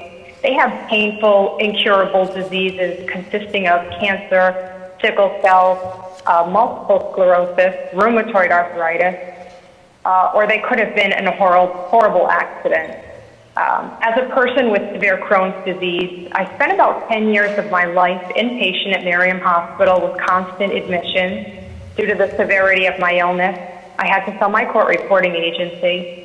And shortly after the 2016 CDC guidelines were published, when I would be admitted to the hospital, I would hear the term drug seeker, or my gastroenterologist would say, well, we no longer can write scripts for pain medication because of these guidelines. So the CDC guidelines were created as guidance for primary care physicians, but once they were published, they wreaked havoc in the medical community. They've been weaponized, leaving millions of pain patients homeless in the medical community, which led to thousands of suicides within the pain community. According to the CDC, in 2017, more than half of the overdoses did not involve prescription pain medication, but they involved fentanyl, heroin, cocaine. That number sadly has grown significantly in the past 3 years, with most overdoses having been, people are overdosing because of the illicit fentanyl that's coming into our country. So basically, in an effort to cure the overdosing crisis, people with pain have been discriminated against, not being able to access pain medication, like you've heard from Ms. Patensky. And the doctors who do prescribe have been vilified, oftentimes raided by the DEA, the FBI. So while opioid prescribing has been reduced by 57%, overdoses are up by 1,042%. Also, it's important for people to know the DEA slashed opioid manufacturing, which led to a shortage of essential medications to treat COVID patients on ventilators. And what that means is they weren't sedated properly. How bad is the suffering? So bad that the AMA issued a 17-page letter to the CDC asking them to make significant revisions to protect patients with pain from the ongoing unintended consequences and the misapplication of the guidelines. Several Rhode Islanders have reached out to me to advocate. And about 6 months ago, a judge contacted me about her 32-year-old son who has ALS, Lou Gehrig's disease, and their neurologist told them that he was afraid to prescribe, and he used the CDC guidelines as a reference. And he said, I'm afraid to lose my license. About 3 weeks ago, an elderly gentleman contacted me from Cranston. He had fractured his neck, his back, while serving our country. And he said, Claudia, I've accepted living in pain, but the 2 pain pills that I was receiving every day from my primary care doctor allowed me to participate in life. But his primary care physician stopped prescribing, and he sent him to a pain management center in Warwick, where he's forced to undergo painful, unnecessary injections. He's also been forced to go to pain management in the middle of a pandemic. And he's subjected to urine drug screens every 4 weeks, which he has to pay out of his pocket. So the pain community has been disproportionately affected, but it's not just the pain community who's been affected.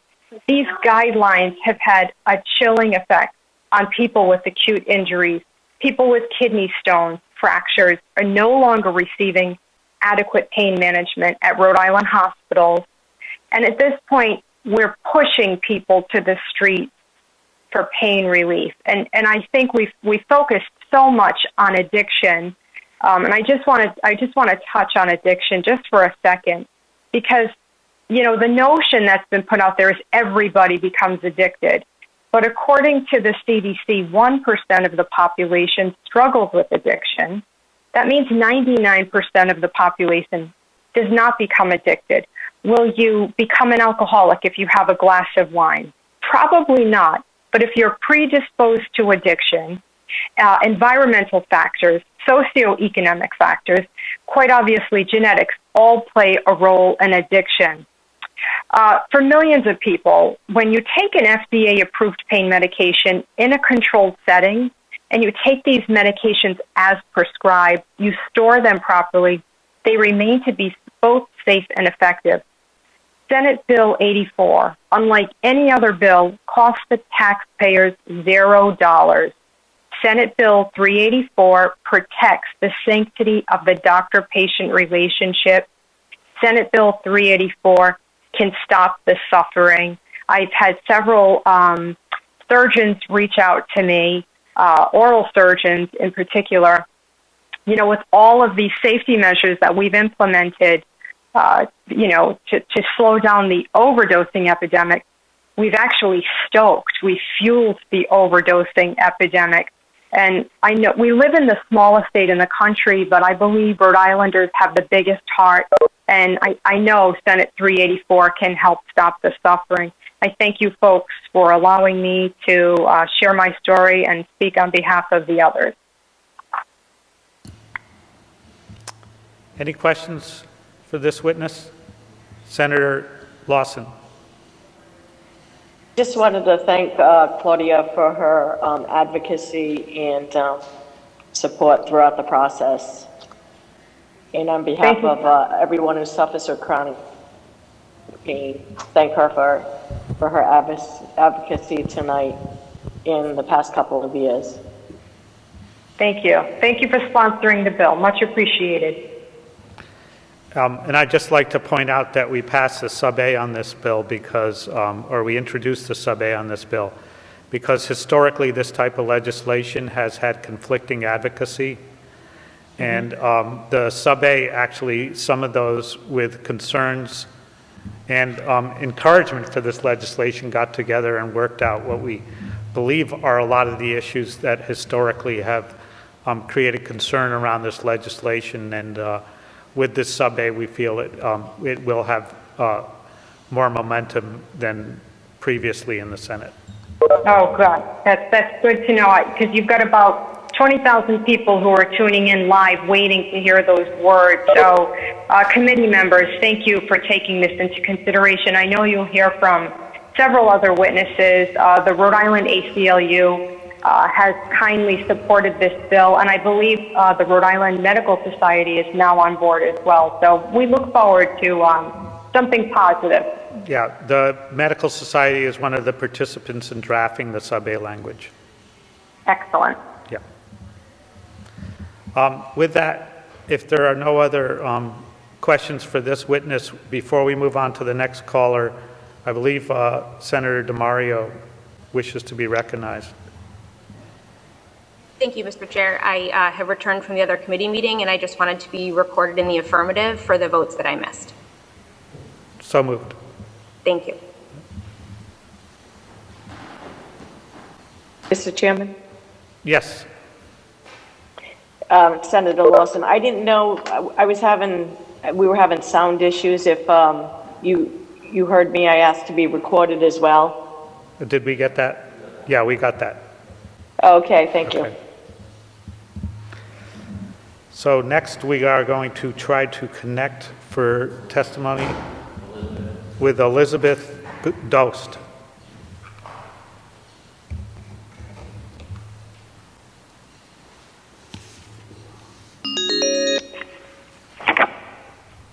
Ms. Dost?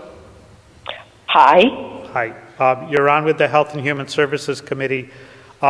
Please just specify which bill you're testifying on and whether you're testifying but behind yourself or any other organizations. I'm testifying on Bill 384, and I'm testifying for myself. Go right ahead. Thank you.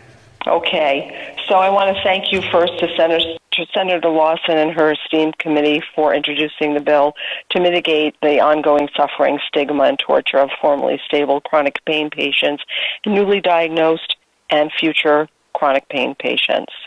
This tonight's hearing is particularly timely as the Forbes just issued an article of a newly formed organization, the National Pain Advocacy Center, by the U.S. Justice Department former civil rights attorney Kate Nicholson.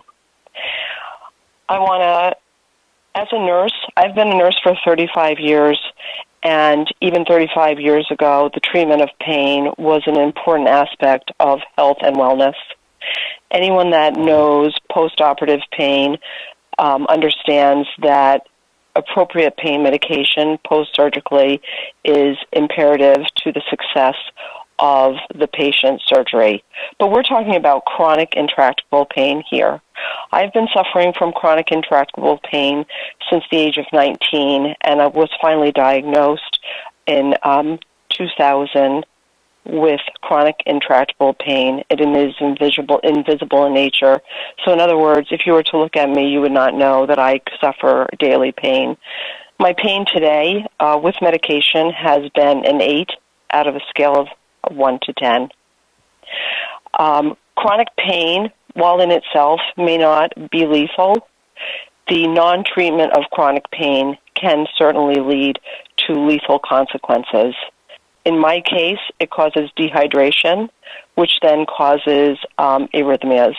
And so when my pain is poorly controlled, my heart responds angrily. Many other patients have been force tapered and are now experiencing a choice between ongoing, insufferable, intractable pain and suicide. And we have seen suicide on the rise in patients whose pain treatment has been either forced stopped or force tapered. In no other area of medicine have I ever seen such egregious treatment of those patients who, through no fault of their own, experienced chronic, debilitating, and intractable pain. In my case, I think that my pain was exacerbated by the more than 5,000 patients and family members that I took care of through my executive positions with hospice. And I have seen what pain does to patients, to family, and to their loved ones. I think that Rhode Island can stand up and stand for chronic pain patients and be an example to the entire country, as this has been the national trend. The 2016 CDC guidelines have been deeply misrepresented, and physicians who take care of pain patients have been in the on the firing range for taking care of patients with chronic pain. And so physicians, as one of the 3 original professions, vocations, lawyers, and doctors, should have broad latitude in the treatment of pain without fear of any retribution. And I believe this bill does a good job of addressing that.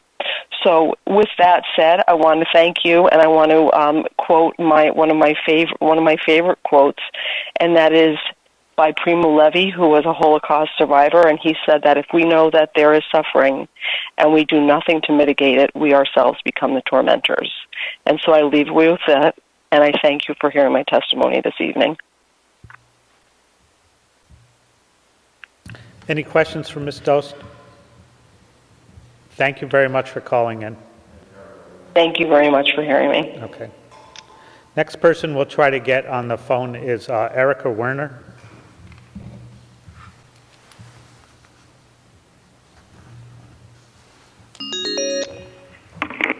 Ms. Werner? Yes. You're on with the Senate Health Committee. Go right ahead with your testimony and let us know which bill you're testifying on and if you have any affiliation or you're speaking on behalf of yourself. Sure. So I'm asking to testify for Senate Bill 1706, Melissa Murray's bill on insulin copayments.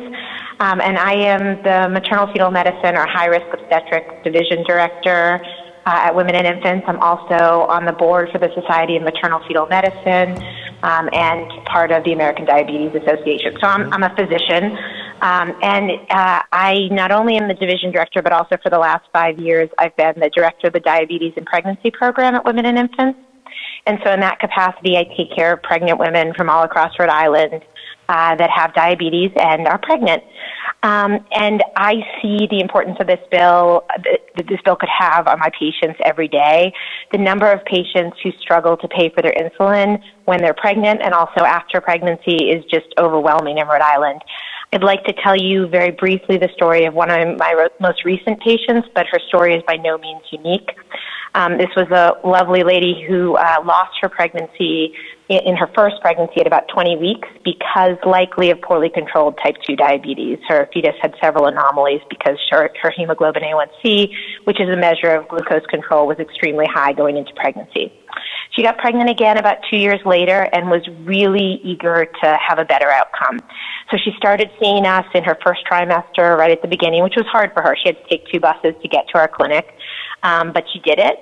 And she came religiously to all of her prenatal visits, all of her ultrasounds. But in the 3rd trimester of pregnancy, often the amount of insulin that women with type 2 diabetes like she had need to control their sugars escalates very quickly. And so she came to 2 consecutive visits, and despite us increasing her insulin, she was not controlling her sugars, and we couldn't understand why. And what came out as we tried to help, tried to understand why her sugars just were continuing to climb despite increasing medication, was that if she took the doses that we were giving her, she would have to basically fill twice as many insulin prescriptions. And she couldn't afford the co-payments. And I think this is just a really sad example. If we wouldn't have found ways around this for her, likely she would have continued to have really poorly controlled diabetes. She would have ended up getting delivered several months before her baby was due, increasing NICU costs and just increasing lots of other healthcare expenses, all because she couldn't get the insulin that she needed because she couldn't afford the co-payments. It's a story that my friends who treat diabetes and pregnancy across the country could also share with you in states that have not enacted laws that limit the amount that patients have to pay for co-payments for insulin. So that's, I think, really emblematic of the problem that I'm hoping you all will address. Any questions for Erica from the committee? Thank you for calling in. Have a great night. Yep. So next we're going to try to get on the line Dr. Arnold Feldman.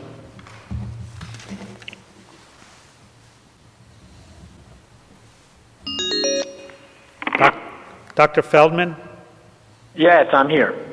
Thank you for calling in, and just let us know which bill you're testifying on and whether you have any affiliations or you're speaking on behalf of yourself. Yes, sir. My name is Dr. Arnold Feldman. I am testifying for Senate Bill 384, and Senator Lawson, I believe, was the sponsor. I am a physician trained in Boston at the Brigham and Women's Hospital many years ago. I have 4 decades of experience as an anesthesiologist, spine surgeon, and have taken care of tens of thousands of patients with chronic pain. So essentially, I've spent most of my adult life taking care of people with pain. And in 2016, as you've heard, the CDC issued a set of guidelines based on an article that was written by 3 doctors, which looked at retrospective death cases and came out with guidelines which, inherent in the word guidelines, are merely instructional guidelines. They are not laws. But what happened was the guidelines were weaponized, as Ms. Morandi said, and the doctors have come under extreme pressure to not treat or not adequately treat, and millions of patients have been negatively affected. When I say negatively affected, I mean suffering, deaths, suicides, things that you've all heard. And while I was waiting and listening to the other testimony, I thought, as a young man, I watched Dr. Jack Kevorkian, and I think you all probably remember Dr. Kevorkian, who helped people to exit this earth with assisted suicide. And many states have enacted death with dignity laws. But what we're asking you to do in passing Bill 384 is to establish for the doctors and patients of Rhode Island not death with dignity, but life with dignity. And by making the statement that the bill states, meaning that the CDC guidelines are merely guidelines and that the doctors and patients in the great state of Rhode Island will continue to make their decisions based on sound science and the doctor-patient relationship, is so very important. And the final thing I want to say is pain medications and the treatment of chronic pain have been something that everybody's expected for 5,000 years or more. They expect it when they need it, but they don't think about it every day. It's a safety net, and it's been removed from the entire United States population by these guidelines. And the one thing I want the senators to understand is these are guidelines, and you will be in no conflict with federal law. And it will reestablish that the doctors, the patients, and the people of Rhode Island are in large part the people that determine their own health care and their own destinies, and not some three-letter agency of the federal government that was misguided, I'm sorry to say. So thank you so much. Please support this bill, and we will all be forever grateful. And if you have any questions, I'd be happy to answer them. Any questions for Dr. Feldman? Thank you for calling in.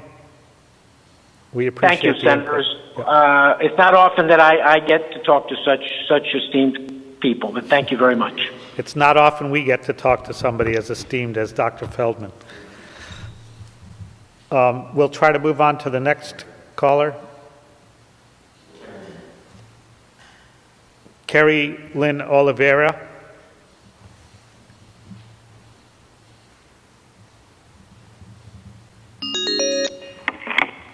Kerry? Yes. Thank you for calling in. Before you begin, can you please let us know if you're testifying on behalf of yourself or you have any affiliations and what bills you're going to inform us on? Yes, I'm testifying on behalf of myself in support of Senate Bill 384. Go right ahead. Thank you. Okay. Good evening, Senators and members of the committee. I first want to thank you for giving me the opportunity to share my story. I am very grateful that this important issue is finally being given the consideration it very much deserves. So a brief history on me. I was a successful professional in corporate America for 19 years, first as a corporate recruiter and then in marketing and sales. At 31 and 34, I was diagnosed with breast cancer and had a double mastectomy and reconstruction and many follow-up surgeries. That said, I am no stranger to pain, nor pain medication, which I always took as prescribed and never abused. So I never thought anything could be worse than cancer, but it turns out there is. Suffering with constant chronic pain and having no doctor willing or able to treat it. At 41 years old, I was diagnosed with multiple sclerosis. Due to my extreme fatigue and unrelenting pain, I became bedridden and had no choice but to leave a career I loved and needed financially. Like my battle with cancer, I was determined to figure out a way to live a semi-normal life and not let MS define me. I tried every pain treatment option offered to me by doctors, anti-inflammatories, oral and intravenous steroids, muscle relaxers, heat, cold, and even marijuana, urged by my doctors. Things have changed, and nothing took the pain away or even the edge off. Having no success with these treatments, I asked my neurologist the taboo question about the possibility of pain medication To which he said that he would lose his license if he was prescribed, which really shocked me, seeing that as an MS specialist, 47 to 55% of his population suffers from chronic pain. However, he suggested I talk with my primary care doctor about it, which I did, and his response was the same. However, he did take some mercy on me after seeing my months of suffering and prescribed one prescription of 20 low-dose pain pills, but told me this would be the only time. So for those 2 weeks, I finally felt like myself again, more like myself again.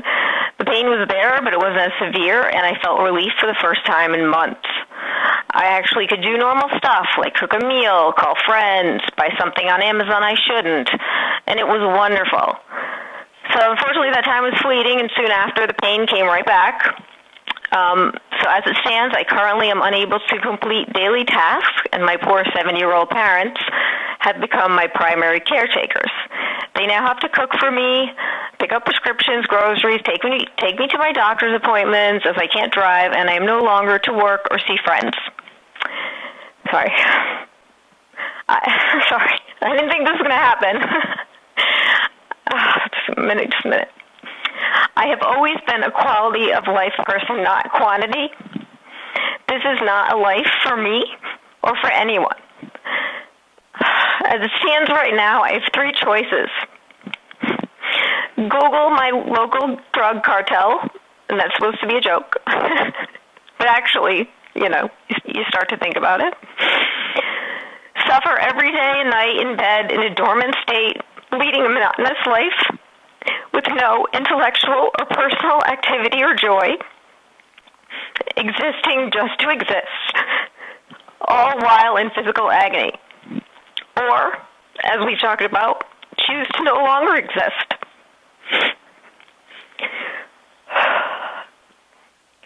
Every single day, I consider that option, if living in constant pain is my certain future, leaving me unable to work or have any semblance of a normal life.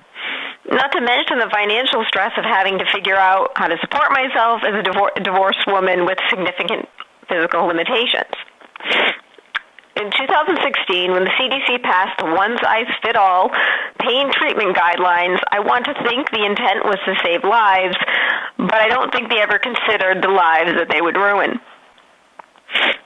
It's human nature not to feel a lot of compassion and understanding or empathy towards someone else's pain unless you've experienced it yourself. With a chronic illness, no one gets it until they get it. And truthfully, I never got or bought into the chronic pain, fibromyalgia concept until it became my reality. It was a true life lesson. Never judge someone because you don't understand something, and don't dismiss a person's symptoms just because it hasn't been given a name or a diagnosis yet. Before I was doing diagnosed, I went through a year of people thinking that I, a former workaholic, was just lazy all of a sudden because I couldn't get out of bed. I would never wish this upon anyone, but I'm asking you to take a moment to consider how you would feel if you, a family member, a child, a beloved pet, was in pain and no one would help you or them.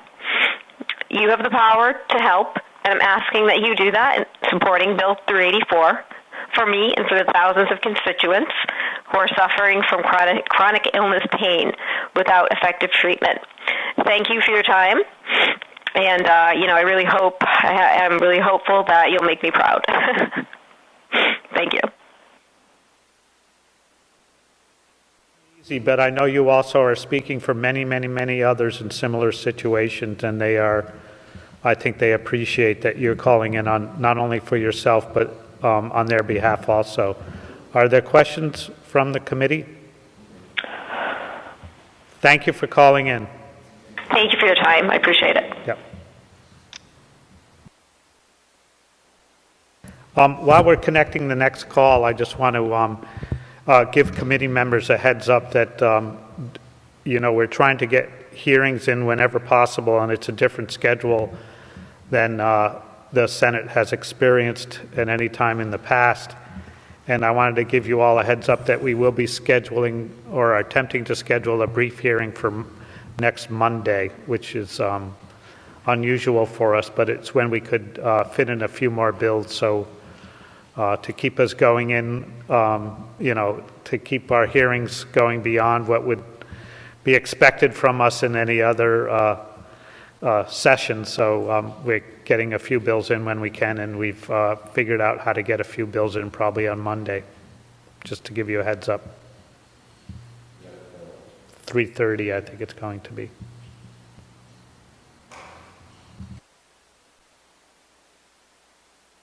Yeah, we only have a few other callers also. Welcome to the Senate Health and Human Services Committee. Can you state your name and if you're testifying on which bills and whether on behalf of yourself or an affiliation?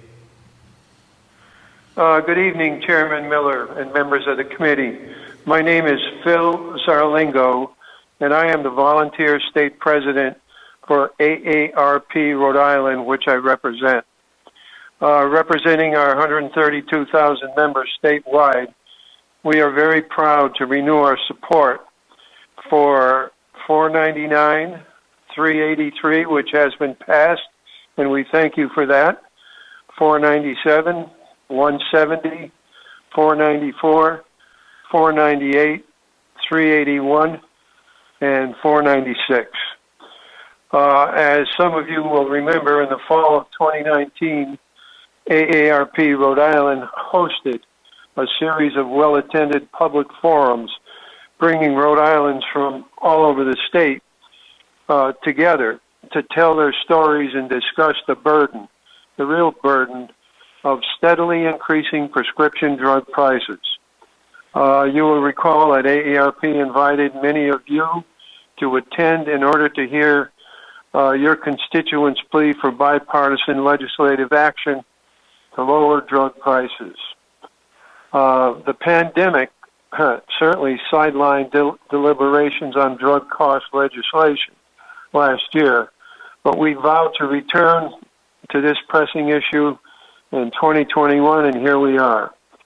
Some of the committee members spoke very clearly about the problem with diabetes. And that is a very good example of rising prescription drug prices because the drug Lantus, commonly used as an insulin drug to treat diabetes, has about 82,000 residents of Rhode Island with that problem. In 2012, the cost of Lantus was almost $3,000. The price in 2017 had risen to $4,700. And we at AARP have found as many as 25% of Rhode Islanders polled in 2016 said that they had stopped taking a prescription medication like Lantus because of the high and increasingly growing cost of the drug. As a matter of fact, if you look at the average annual cost of brand name prescription drug treatments in here in Rhode Island, they increased 58% between 2012 and 2017, while the annual income for Rhode Islanders like us increased only 5.6%. Needless to say, prescription drugs do not work if patients cannot afford them. That's our testimony. We thank you for your support. We look forward to working with you in the future. We thank the Senate President and all of the sponsors and co-sponsors of these bills for introducing them once again this year. We look forward to working with you on the passage of these very important bills. So thank you for having me. Thank you for helping AARP, and thank you for introducing and hearing these life-saving bills. So, Mr. Zarlingo, I know many of the bills we're hearing tonight are priorities of the AARP, and it is one of the reasons you see these bills collectively in this extensive hearing.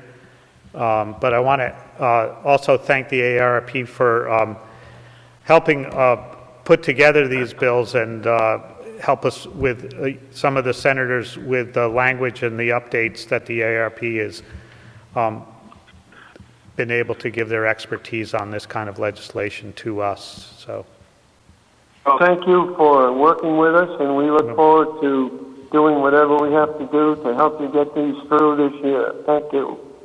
are there any questions of the committee for Mr. Zarlango? Thank you for calling in, and thank you for your work also. Thanks to you, and thanks to the committee. Yep.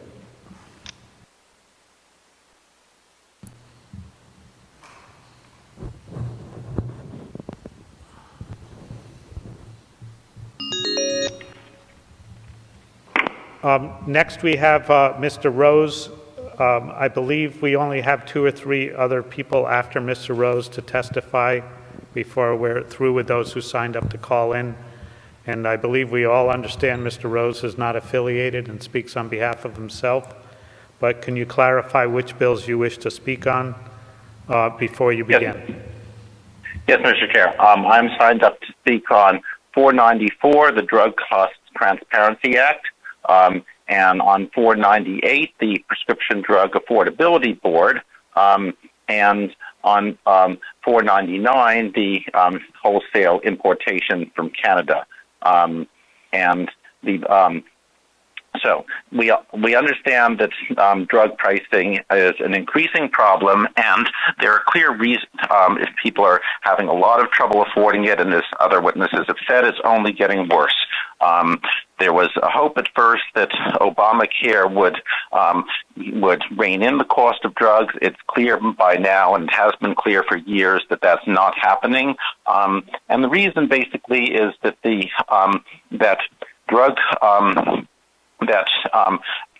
companies are providing a product that people really need, and there's no hard limits in the law to keep them from raising their prices. So I do think that the drugs have most of the drugs that have been developed do work. They have a good effect as far as health is concerned. But what they do is they convert people's health crises into very serious financial crises. And I suppose some of us would rather have a personal financial crisis than a health crisis, but still, people shouldn't have to make that choice. And because a number of these drugs are, in fact, essential for health, there's a lot of incentive in the current market for drug manufacturers to keep on raising the prices. So, 494 is kind of the minimum step to take. It's simply getting more information about drug pricing and how much it really costs manufacturers to make and market the drugs, and trying to collect the information that's needed for us to make good policy decisions on overpriced drugs. And I don't understand why a bill like that has not been passed already. It's simply collecting data. It would add a lot more needed information to the debate, and I understand the people on the other side, the drug companies, don't want that information becoming part of the debate, and don't want the state board to be able to make decisions based on it, but it's not going to penalize the drug companies in any way. It's just getting that information out there. And the fact that that bill hasn't passed already is a real sign that people are not getting serious enough about this. So at a minimum, I think that bill needs to pass this year. Just doing nothing and not even passing the transparency bill really shows a lack of seriousness in my view. I do understand that there are concerns about retaliation from drug companies if we actually regulate the prices. And that's a reason why it's important to have, if they're going to threaten retaliation against the people of Rhode Island, when we ask them to do something reasonable on pricing, we should make sure that we have some tools in our toolkit as well if it becomes an issue of retaliation. So the wholesale importation from Canada bill 499 is a very good way to do this. It says that it makes sure that even if drug companies try what they claim is their ultimate weapon, refusing to sell certain drugs in Rhode Island, we still have a pathway to import them. And I think that's, it's a popular idea to import drugs from Canada, where the prices are much cheaper. Drug prices are much cheaper everywhere except in the United States because we have bad laws. And so we want to change those laws. But one way to get leverage for being able to change those laws is being able to import drugs wholesale from Canada. So that should be passed just to make sure we have that tool in our toolkit if it becomes necessary to control these costs, because they are bankrupting not just individuals but also damaging the state budget. And finally, 498 is a bill that sets up a drug affordability board with the power to investigate cost and possibly recommend price caps on the most egregiously overpriced drugs. I would expect that that bill passed, the board would use its powers very sparingly.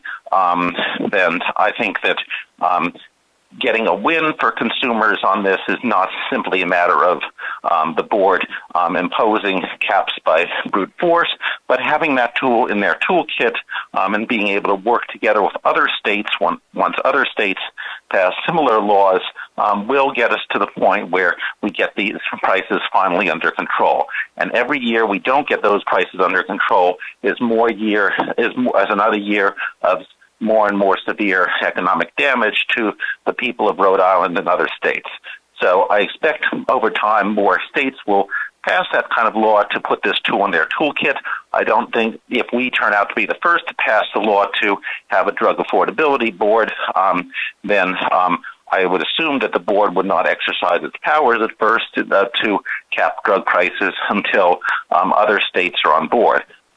But just passing that bill would encourage other states to join us and do the same. And when enough states are on board with this, we will have the leverage to finally tame this problem. We have tamed industries that go too far in the past.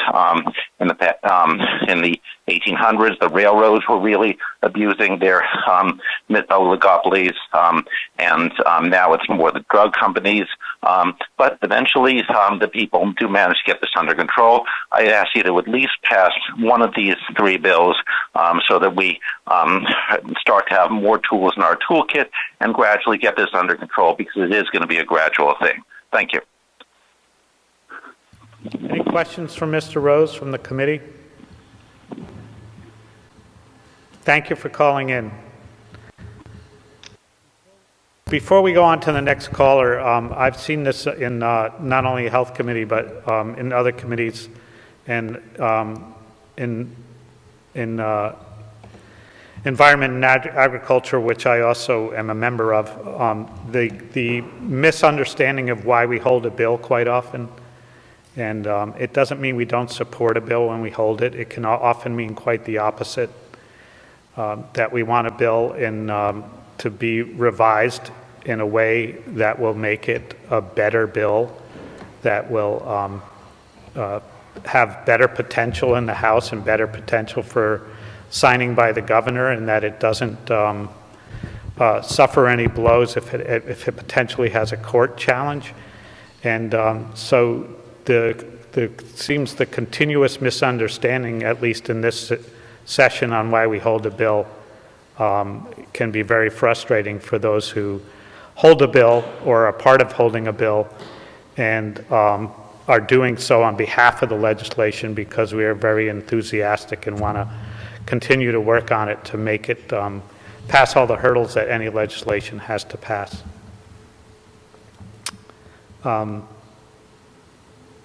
Next, we have Sam Halemeyer.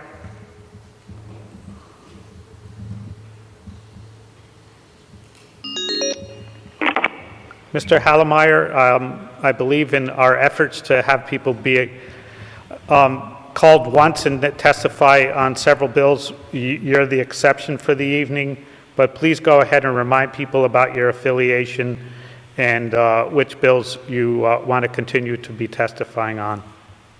Yes, thank you, Mr. Chair. My name is Sam Halemeyer. I am here on for the Pharmaceutical Care Management Association, otherwise known as PCMA, which is the Trade Association for Pharmacy Benefit Managers, otherwise known as PBM. I submitted written testimony on the 5 remaining bills that are up that I've signed up for. So I'm going to just go ahead and share with us on this call that we still oppose all those bills, and I'm going to list those out now, which is 170, 494, 496, 498, and 592. As a reminder, we are opposing these, but I'm happy to work with the committee and key stakeholders on this language as it moves throughout the process, and I'm happy to take any questions at this time. Any questions for Mr. Halemeyer? Thank you for sticking around long enough to take a second call.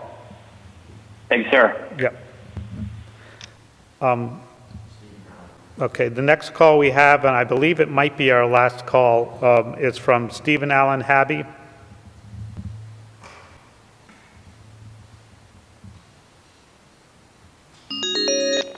Mr. Habby, I hope I got your name right. If you want to go ahead and let us know what bills you're interested in testifying on, and if you are testifying on behalf of an affiliation, please disclose that before you go ahead. Sure. Thank you, Chairman Miller and members of the committee. My name is Stephen Hobby. I'm testifying on behalf of the American Diabetes Association to convey our support for Senate 170, filed by Senator Murray. My thanks to Senator Murray and to the members of the committee who are co-sponsors of the bill. I have provided written testimony, so just wanted to quickly make a few supporting comments and to answer any questions that you may have. The ADA has worked across the country to support measures like this. 15 states have passed such laws and more are now pending. People with diabetes in Rhode Island too often struggle with the cost of insulin, which is critical for sustaining life and for avoiding devastating complications associated with diabetes. About 100,000 people in Rhode Island have diabetes, and about 1/3 of those need to use insulin. Surveys have indicated that about 1 in 4 insulin users are rationing their insulin. That means they're skipping doses or taking less insulin than they need to properly manage their diabetes. So this bill would cap insulin payments at $50 per 30-day prescription, and it would also apply that before someone has met their deductible. That's important because deductibles can contribute to rationing because someone would otherwise need to pay the full list price until they meet their deductible. So this bill helps address that issue as well. I urge your support for the bill, and thank you for your consideration at a time when many people are struggling to afford their insulin. Thank you. Any questions from the committee? Senator Bell. I have a question, not for this particular witness, but actually... let me see if there are anybody who has questions for the witness before we go any further, just to let him leave the line if he wishes.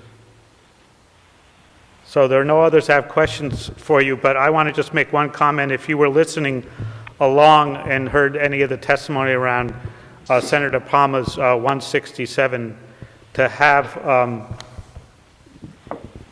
the Diabetes Association looking at that would be, I think, to their advantage if they could take some time and look at that also.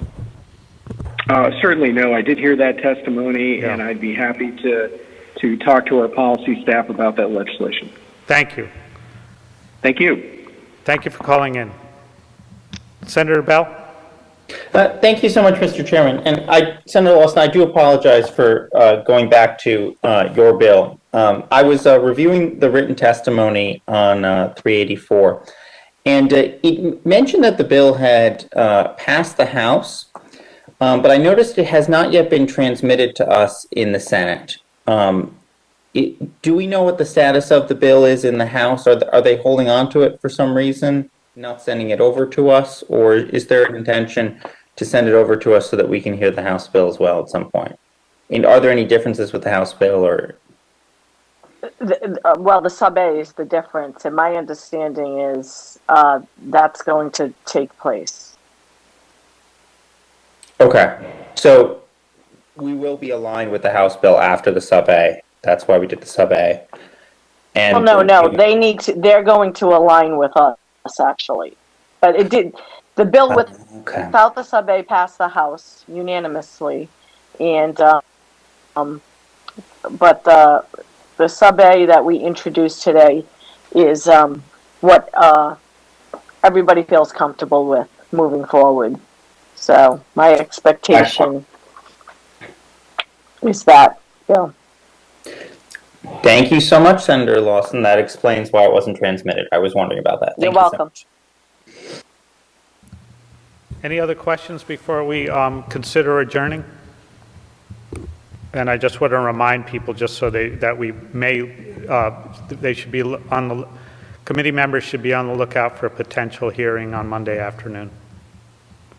And it will be brief, but we're just trying to move ahead with the phenomena that is 2021 in the legislature. Senator Palino? Yes, thank you, Mr. Chairman. Before we adjourn, may I be recorded on the votes taken in today's committee, please? Yes, so moved. And I would like to vote with the rest of the committee on each piece of legislation. We'll record that. Thank you. So with that, I think we've finished our business. A motion to adjourn? Motion to adjourn? All those in favor? Second. Aye. Aye. Thank you.